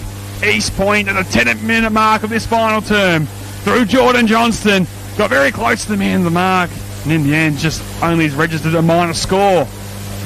Yeah, fantastic mark there, Sammy. And they probably saw on the clutch up the hang time he had, but it was a bit, once the ball came off the boot from Merritt, Johnson realised it was going to go a bit long, and he went back and had to sit on Cousins and took a great mark. Darley lead by 2 points, 46 plays, 44. Matty Brett brings the ball back into play, out of side, looking for Angwin, took a nice mark, umpire called play on. 50-50 ball close up against the boundary line. Bit of a stacks on the mill, the umpire says I'll have it, and you'll come in and affect the ball up on half forward, out of side of the ground for East Point, who continue to press with 5 scoring shots on goal in this final term. But just the 1-4 return, Sammy. Vermeer went early. Cadman couldn't quite get that. Umpires picked that free kick though. It's going to go the way of the Devils for a hold and the way of Cadman, who can just try to settle things in between half-back and centre wing on the outer side. Called the play on now. He just dumps it down the line. Looking for the high flyers, and Rodder is gone early. Didn't touch that one. Ball trickles out of play in front of the Darley's coach's box, which would just be starting to get a little bit nervy. Led for the majority of the afternoon, won every quarter. At the minute, just have no answers for East Point's press forward of footy. 2 points to margin, 46 leads 44. Season on the line stuff here. Halfway through this final term. Tap one by Tanner. Opportunity here for Rodder Morone, if he can gather. He couldn't. He's got a second opportunity here. Gathers this time. Now passes the ball forward. How will it sit for Torbin? Okay, got onto the left boot. Kick across the body to the attacking 50. Johnson comes out, takes a mark on the chest. I speak of Matty Johnson. And he'll go back and have a shot on goal from 49 metres out.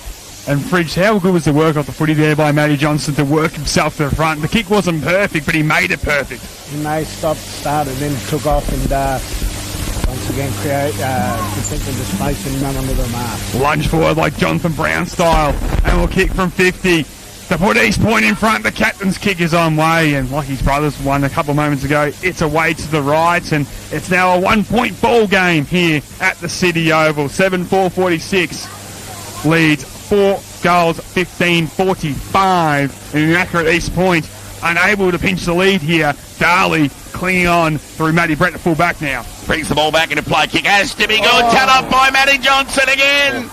Inspirational. Well, he's been massive in the second half. Matty Brett electing to go direct out of defence. Kick had to be spot on.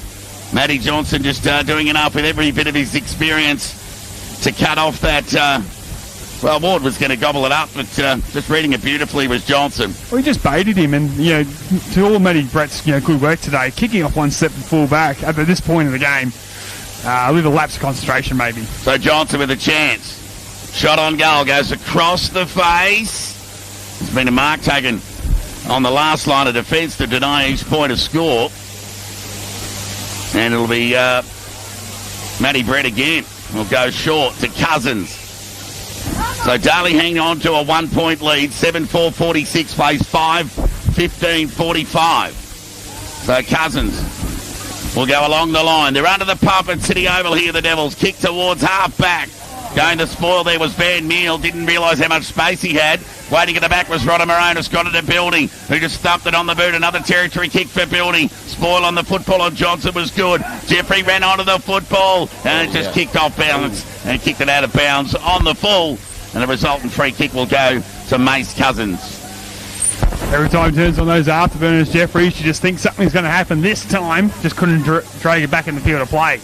Cousins, ever reliable by foot on that left side, just opens up and pounds it down the line. Johnston slipped back, couldn't take the mark, ball spills out the back, foot race on Angwin and Bilney. Good tackle by Angwin not to get into the back. Cadman has the boundary line if he likes, and they'll just see it over there. We'll get a ball in on true centre wing here on our broadcast side. Just getting numbers around the contest at the moment, East Point. And more importantly, getting the ball at the cold face. Absolutely dominant these 14 and a half minutes of this term. Darley have no answers. They lead by 1 point. Van Meal and Fringes, though, are led off to the Devils' need. An opportunity for Angwin on centre wing to drive Darley into attack. So Angwin, normally a prodigious kick of the ball. He likes to go short, and Lawler's taking a chest mark in the middle of the ground. None more important. Good catch in the gully there by Lawler there. Well, cricket runs in the family. He'll run to centre wing. Right foot kick. I'm not sure if the Devils are better off with that. Tumbling kick to half forward. How will it sit? Roddo needs to be quick. Missed the target there in Mitch Ward. And they'll run away. Martin got the quick hands to Dodd, who went along the line looking for Johnson. He's got Cousins to beat.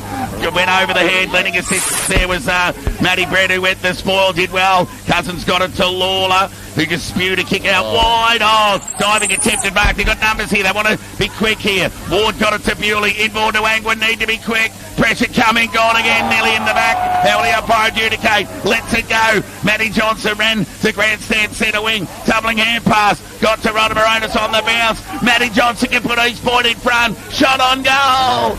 Off to the left for a minor score. Scores level here at Eastern Oval. That might be 1 goal 4 for Matty Johnson, I think. Despite he picked 3 in the last 5 minutes, really, so he's disappointed with that. Scores a level, and Brett goes quickly to the outer side. Trying to take play over top. There was Bilney. Kept it alive remarkably. East Point seen towards Evangeline Blair by Coley and rewarded holding the ball. We said it was going to be tight, Todd. The stats said it'd be a draw. 16 minutes gone in the final term. It is a draw. Nothing in it here at the City Oval. And now the Devils have it on half-back. So they'll go long along the line. Penetrated kick beyond centre wing. Angwin's trying hard. He's competed in the air all day for the Devils. It spills out to Young. He went over the top to Rodder. There's no one in front of him. Umpire's picked out a free kick. It's going to come back. The Devil on the ground there will just get the cheating eyes on him. It's Bailey Young. He doesn't mind getting himself in the wars. But free kick to the Devils. Scores level here. Been playing 16 and a half minutes in this final term. Darley 7-4-46.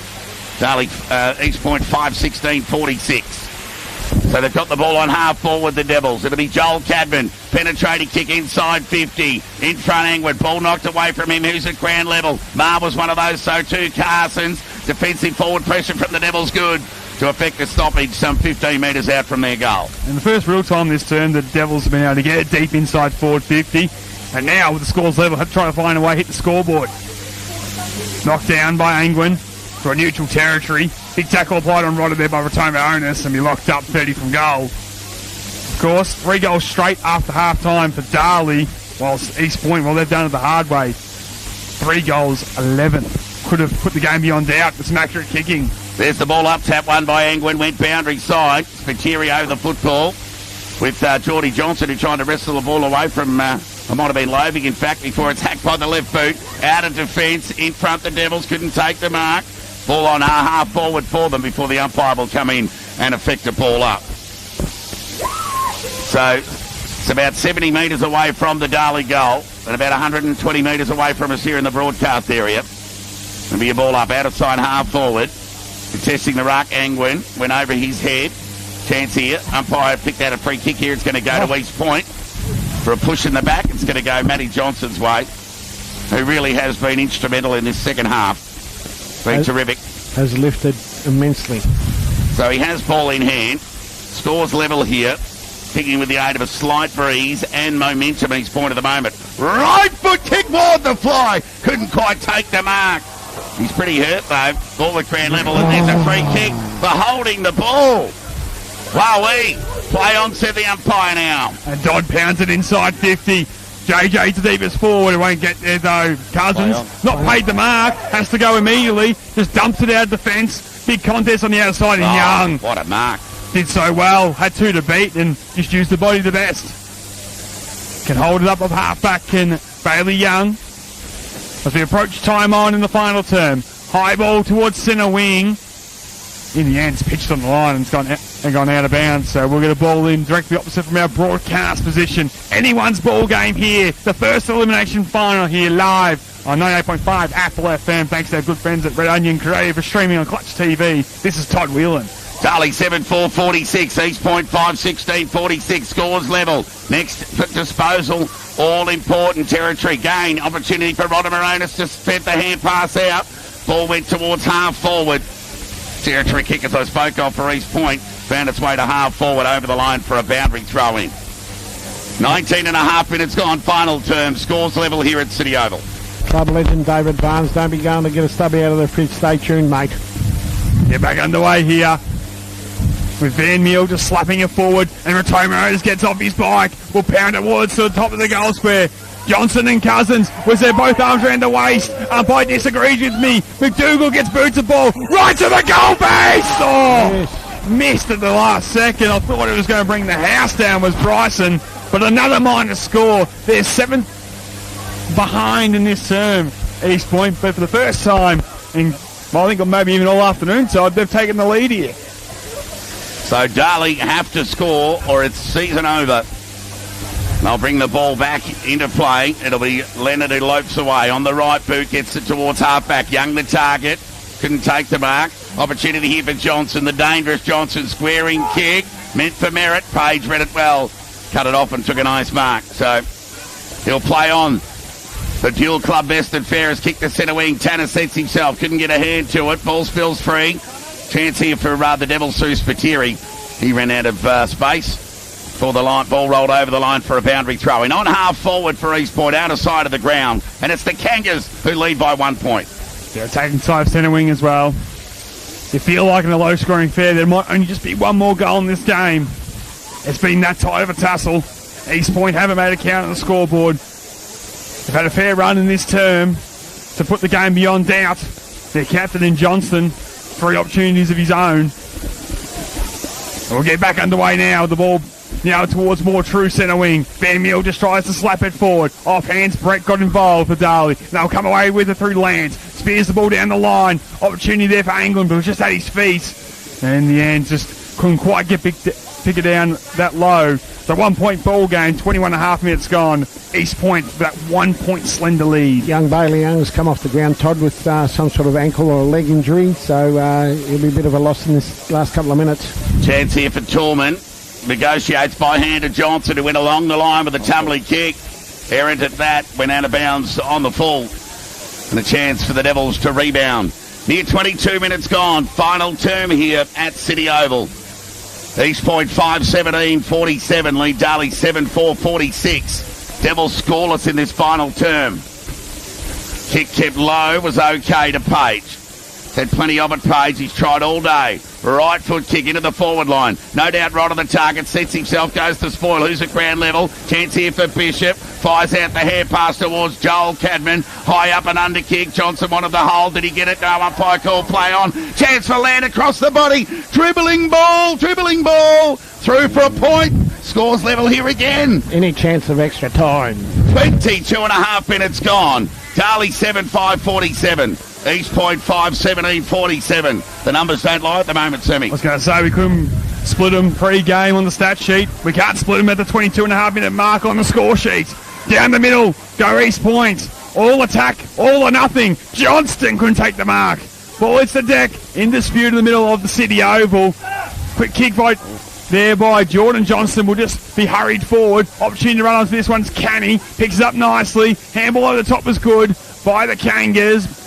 Trying to keep it alive. Nice tackle applied by Brett.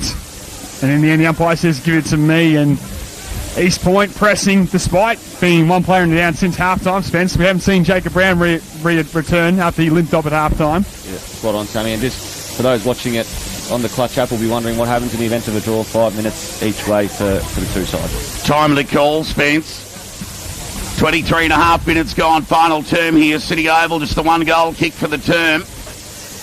There'll be a ball up. Tanner won the tap, only as far as Rodamaronis. Hurry kick forward inside 50. Got plenty on it. Kenny! On the full. On the full. Kenny, no, he can't. Out of bounds on the full. Well, he did everything right, the youngster, but just caught it over the fence. Yeah, very well called there, Todd. Darley get a reprieve, and they pounded out of the fence. A high ball in the air. East Point have commanded this zone of the ground this term. Out the back for Tanner. Spun in the tackle. Got his hands free just in time. Baker as well. Quick kick forward there by the Devils towards the boundary line. Will gain some vital territory with scores level here at the City Oval. Just the attacking side of centre wing on the outer wing from our broadcast position here at the lovely City Oval. Another territory gain kick from Page. He's been terrific. Boundary throw in. Players set themselves. Tanner and Van Meel. Tanner knocked it, looking for Baker. Got boot to ball inside 50 here. 1-on-1. Angwin went to ground. Johnson went to spoil. 50-50 ball. Shoveled out. Chance of Bishop across the body. Whoa. 1 point. Wow, that could be the best point Riley Bishop's kicked in his life. Dylan even, yeah, well, either. Ball to come back into play. Sammy, take it away. Cairns plays on and goes straight down the middle as best he can. Brett with a big spoil. Opportunity for Johnston's wrapped up immediately. And as you said, Todd, that handy point's only been 1 goal scored in this final term, so it won't be a long one. Heart-stopping stuff. A nail-biter at the City Oval. The elimination final. Do or die. And we're back underway. One down for Rodamaronis. Try to get away towards Marr. Off a standing start. He goes over top the attacking side centre wing. Merritt just needs to sit up for him. Just shoveled out a hand pass into space and hope more than anything. Jeffries with the slick ball. East Point continue to rush it forward. Good pressure by the Devils defence. Jeffries held up. Well done. And gone holding the ball. Wow, that was just super from Page. Might have to send the old war horse out to the golf club. He's been terrific on that outer side all day. Darley hanging on by a point. Only a minute or so to go, you'd think. Right foot kick to the outer side, centre wing, right of the fly. Too many up, too many down. Ball spills, 3 chances for Thierry, normally good below the knees. As soon as he tried to gather, he was bailed up. Kick across the body, gained some metres. Too many. Went out of bounds on the full. And a chance here for East Point to rebound. Nervous people in the crowd here, Toddy, and on the ground as well. Right foot kick along outer side, centre wing, juggling attempted back. Could have been that man again. Page spills out the back. Oh no, foot race on in earnest here. All important contest. Lahure kept his feet, ball at ground level. Heavily umpire adjudicate. He'll ball it up 30 metres out from the East Point goal, directly in front. Yeah, got away with one there, the Darley defenders. I reckon the umpire's letting them go. Might have had 2 arms around the waist of Geordie Johnston with a ball up. No one on the goal line. Take it away, Sammy. Deep inside 50. Jeffries, was he legged or he just fall over in the contest? That's what the Devil fans hope. Johnson just trying to get his way through. Can't. Precious seconds tick off the clock. Ever so valuable in this contest. It's going to come down to the slimmest of margins, you feel. Back underway. McDougall doing the ruck work. Was that over the shoulder? Darley won a free kick. They don't get it. And again, about 35, 40 metres from goal, we have a stoppage inside 50 for East Point. Darley 48, East Point 47. Near 27 and a half minutes gone, East Point into attack. There's the ball up, ball spills free. Who's going to gather? Hot footy at ground level. Your repeat stoppage, you'd think. You'd be brave to pay holding the ball here, wouldn't you? Oh, especially if you drove to the ground. Ball up, 40 metres out from the East Point goal. There's the tap. Favours, well, no one really in particular. Kick across the body, high up and under from Lobig. They'll pay the mark. 3 up, 3 down. Cousins couldn't take the mark. Ball spills free. Tackle taken to the ground. Excellent pressure from the Devils' defence to deny an exit handball there from the Kangas. And there'll be a ball up 15 metres out from the East Point goal. They need to create a bit of space at the stoppage, the Kangas, otherwise Darley will keep causing repeat stoppages. Fisted forward to the goal face, in the goal square now. Johnston in there, diving in. There's Ward to lock things up. East Point will take, just rushing it through for a point at this point, just to get it on level terms. 28 minutes gone, final term. Top of the goal square here for East Point. They trail by a single margin. Back underway. Fisted forward. Page to Rotoma Onus. Couldn't get a clean disposal. Did he get taken to the ground without it? Umpire on the spot says no. And another ball up. It was a big call to make. And it favoured the Devils on this occasion. Yeah, he played up to it a bit, though, Rotoma Onus. Didn't he make it obvious? Ball up. Deep into attack, East Point. There's the fly, Van Meal. Ball at ground level. Bit of a stacks on the mill once again. And the umpire will come in and effect another stoppage. Darley 48, East Point 47. Tick under 29 minutes gone, final term. East Point into attack. Matty Johnson's clearing them out. They need some space through the stoppage here. Take it away, Sammy. Back on the way. Tanner with the hands on this one. Bewley trying to get it away. And again, another repeat stoppage inside forward 50. Darley continuing to hold up in defence. 29 minutes now gone. A quick shot is all East Point need. A score they will take. Tanner up early. And again, holding the ball.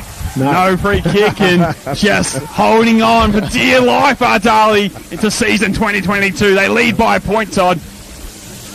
Well, we ball up, Van Meal and Tanner.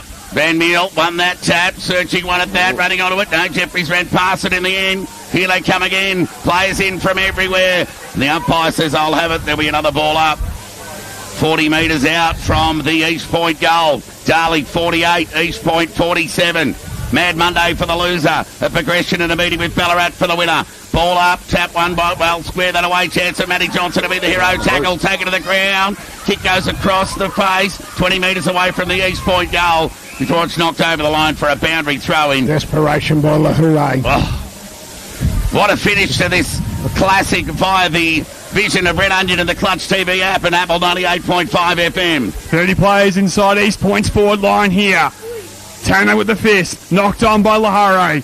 Ball in dispute. Ward try to get Boots ball. Dodd try to pinch off his boot laces. McDougall with the foot candy. Got Boots the ball just in time. Spisteri with the fist. The inspirational Johnston got it out to Nesta. Right foot snap, won't make the distance. Mark will be paid off hands. Carson of all people couldn't hold on. The veteran defender could have been the hero, and the ball spilled out of bounds.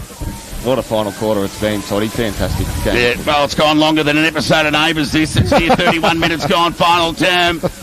East Point into attack. Darley lead by a point. There's the throw-in, Van Meel with the tap. There it is. There's the siren. Darley progress through to the first semi-final next week against Ballarat.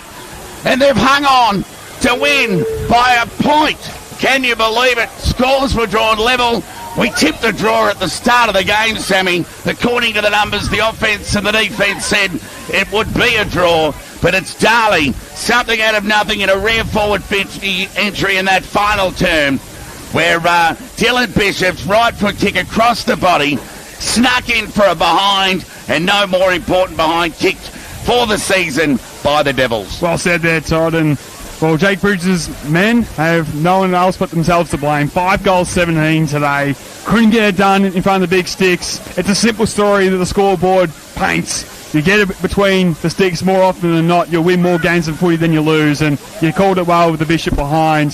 The most important behind he'll ever kick potentially in his life. And, well, at the end, going down is East Point, and going down for the final time as the senior coach of the East Point Football Club is Jake Bridges, who won a couple of premierships and couldn't quite get him over the line in this one to make a charge to another. And the encouraging theme in the aftermath is the sportsmanship shown by both sides. Handshakes and hugs and just full respect between these two rivals. As you said earlier, they've won 4 of the last 5-day premierships, full seasons between them. And today only one could progress. And in this case, it was the Devils, minus Brett Bewley, that were able to hang on and get it done. Scores labelled correct by the goal umpires. It's all official. Darley will become the 4th team that remained in the BFNL season for season 2022. Fridge, let's break the ice with some goal kickers, mate.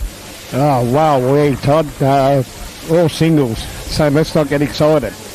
Angwin for the Devils, Angwin for Terry, Young, Rodder, Colley, Johnson and Van Leek. For East Point, Merritt 1, Nestor 1, McDougall, Brown and Cairns. Well, that was the one for the ages there. It was a real defensive, hard-fought contest battle, and it really lived up to the trademark of finals footy, Spence, with the defence-oriented type of play. Yeah, spot on, Toddy. And for the Devils, I mean, the focal point all year has been Brett Bewley, and to win an elimination final without him is an enormous effort, and to hold on by a point, like you said, that Dylan Bishop point, to get them home. And they'll meet Ballarat next week in a semi-final, and they win that, they'll win to a prelim. So they've had a good year to date, and that's going to continue. Unfortunately, the same can't be said for East Point, and their season's come to an end. And I think a bit of praise needs to go to Jake Bridges. He's been a fantastic coach for the Kangas and fantastic for the competition. So we obviously wish him all the best in his future endeavours and all the rest of it. So good on him, and good on the Devils. Obviously a great win, and like I said, a great game of finals footy. Yeah, they'll be made to rue that last term, East Point, while they did all the attacking. They kicked 1 goal, 7 in that last quarter to the Devils' 2 behinds. And really a collective second half assault from East Point. Just amounted to 3 goals, 12 if you don't mind, whilst the Devils were steady with 3 goals, 2 on limited opportunity. Yeah, that's right there, Todd. I mean, as I said earlier, I mean, it was just about taking the opportunities. We talked about how evenly matched these two sides. It was going to come down to those little moments, and that little moment today was a Dylan Bishop point, but also a credit to the whole Darley back 6 and probably the whole 18. I mean, repeat stoppage after stoppage after stoppage. So easy in those situations to slip one over the shoulder or get a little bit overzealous, or they were just able to just hold up in the contest, and they didn't give away a free kick and didn't give East Point a sniff to pinch it from the clutches. Yeah, that's a good observation. Yeah, with so many players just chasing the one footy deep in East Point's attack, yeah, very easy to give away a free kick, and full credit to the umpires for holding up their end of the bargain and just letting it go and having full respect for both sides going at it, because there was essentially 36 players in one half of the ground in that latter stages. Yeah, certainly a well adjudicated match, Toddy, and no harder job, especially in a final, to be an umpire. So credit to them today, and credit to the two sides. And like you said, we probably had about 8 minutes of the clock ticking inside East Point's forward 50 for only 2 minutes of actual game time. So for the Devils to hold on for that long and cause repeat stoppages, and East were trying to get some space at the clearance, and they'll be disappointed that they weren't able to get one to run through and even just get a score. We might have had some extra time, but wasn't to be, and Darley were able to hold on. Yes, the Devils, they led by 5 points at quarter time, stretched it to 11 at the half, led by 12 at three-quarter time, and hung on to win by 1. So, they didn't have many possessions for the afternoon. Dylan Bishop may well be the hero of that late point, the sealer, albeit behind, to see the Devils progress into the first semi-final meeting with Ballarat. But injury concerns, obviously, with Brett Bewley, who missed today. Bailey Young carried off in the end, and Mitch Ward with a shoulder complaint. Yeah, no, they'll be monitored through the week, Todd, and if they can get Bewley back for that next game against Ballarat, well, he'll be a big asset, because young Dylan Lant probably had one of the worst days he's had of footy that he's played in, and but I'm sure he'll redeem himself. And like you say, to do it without the influence of Brett Bewley and Dylan Lant, I should say, terrific, massive job for the Devils to get the job done. Just showed the maturity of the back six. The back six were very, very good, and their forwards led and presented, and their mids were right on top of the East Point mids in the first half, and second half, Rodomonis and Johnson started to get more of the footy. Johnson, up forwards, was starting to get a bit of a break on, but the Johnson kicks weren't easy kicks. They were all hard up on the boundary, so they weren't easy. But all in all, terrific game of footy, and onwards and upwards next week for the last 4 sides left in the competition, and Mad Monday for the rest.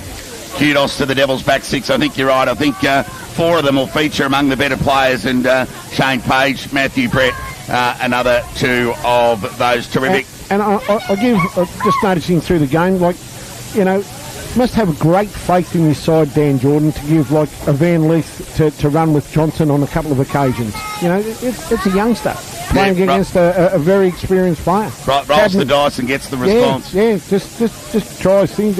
Not frightened to change it up. Well, Darley have prevailed here after they led for the most part of the afternoon. East Point levelled the scores with about 10 minutes to go, Sammy, and a late point to Dylan Bishop has put the Devils in front, and it was enough to see them through to a first semi-final appearance against Ballarat. Before we say goodnight, we'll just get a tip from you guys in next week's games. Bacchus, Melton versus Sebastopol, and Ballarat versus Darley. Sebastopol witnessed yesterday's game for a quarter and a bit, and they looked really, really good. And my man, my love child, Toby Hutt, he was very good. By the same token, Melton, workmanlike, get the job done. That third quarter where they sort of turn the game around and put sides to the sword. Be an interesting contest. Where is that played at, Todd? Tipping Melton, it could easily be, Fritz. Okay, well... But not confirmed. Well, I'd have to go the Bloods, Todd. And Ballarat, Darley. Ooh, here. It'll be played in Ballarat, just not sure which venue yet. Okay, well, it's a very interesting game. If they get Bewley back and he plays, well, I'll go the Devils. Spence, quickly, we've got to go. Yeah, I'll go with Melton, and I'll keep it short as well. Darley for me as well next week. No Lockie, no Sebas next week for me. I'll go Melton that one, and I think the Swans might bounce back and flex their muscles a little bit. Gibson might play and be the difference. Todd's nearly knocked him out then. Melton will go in favourites, and so too will Ballarat, but a real throw at the stumps opportunity for Sebastopol and Darley to progress. Of course, Melton and Sebastopol with the double chance, so not all over for a loss of those teams next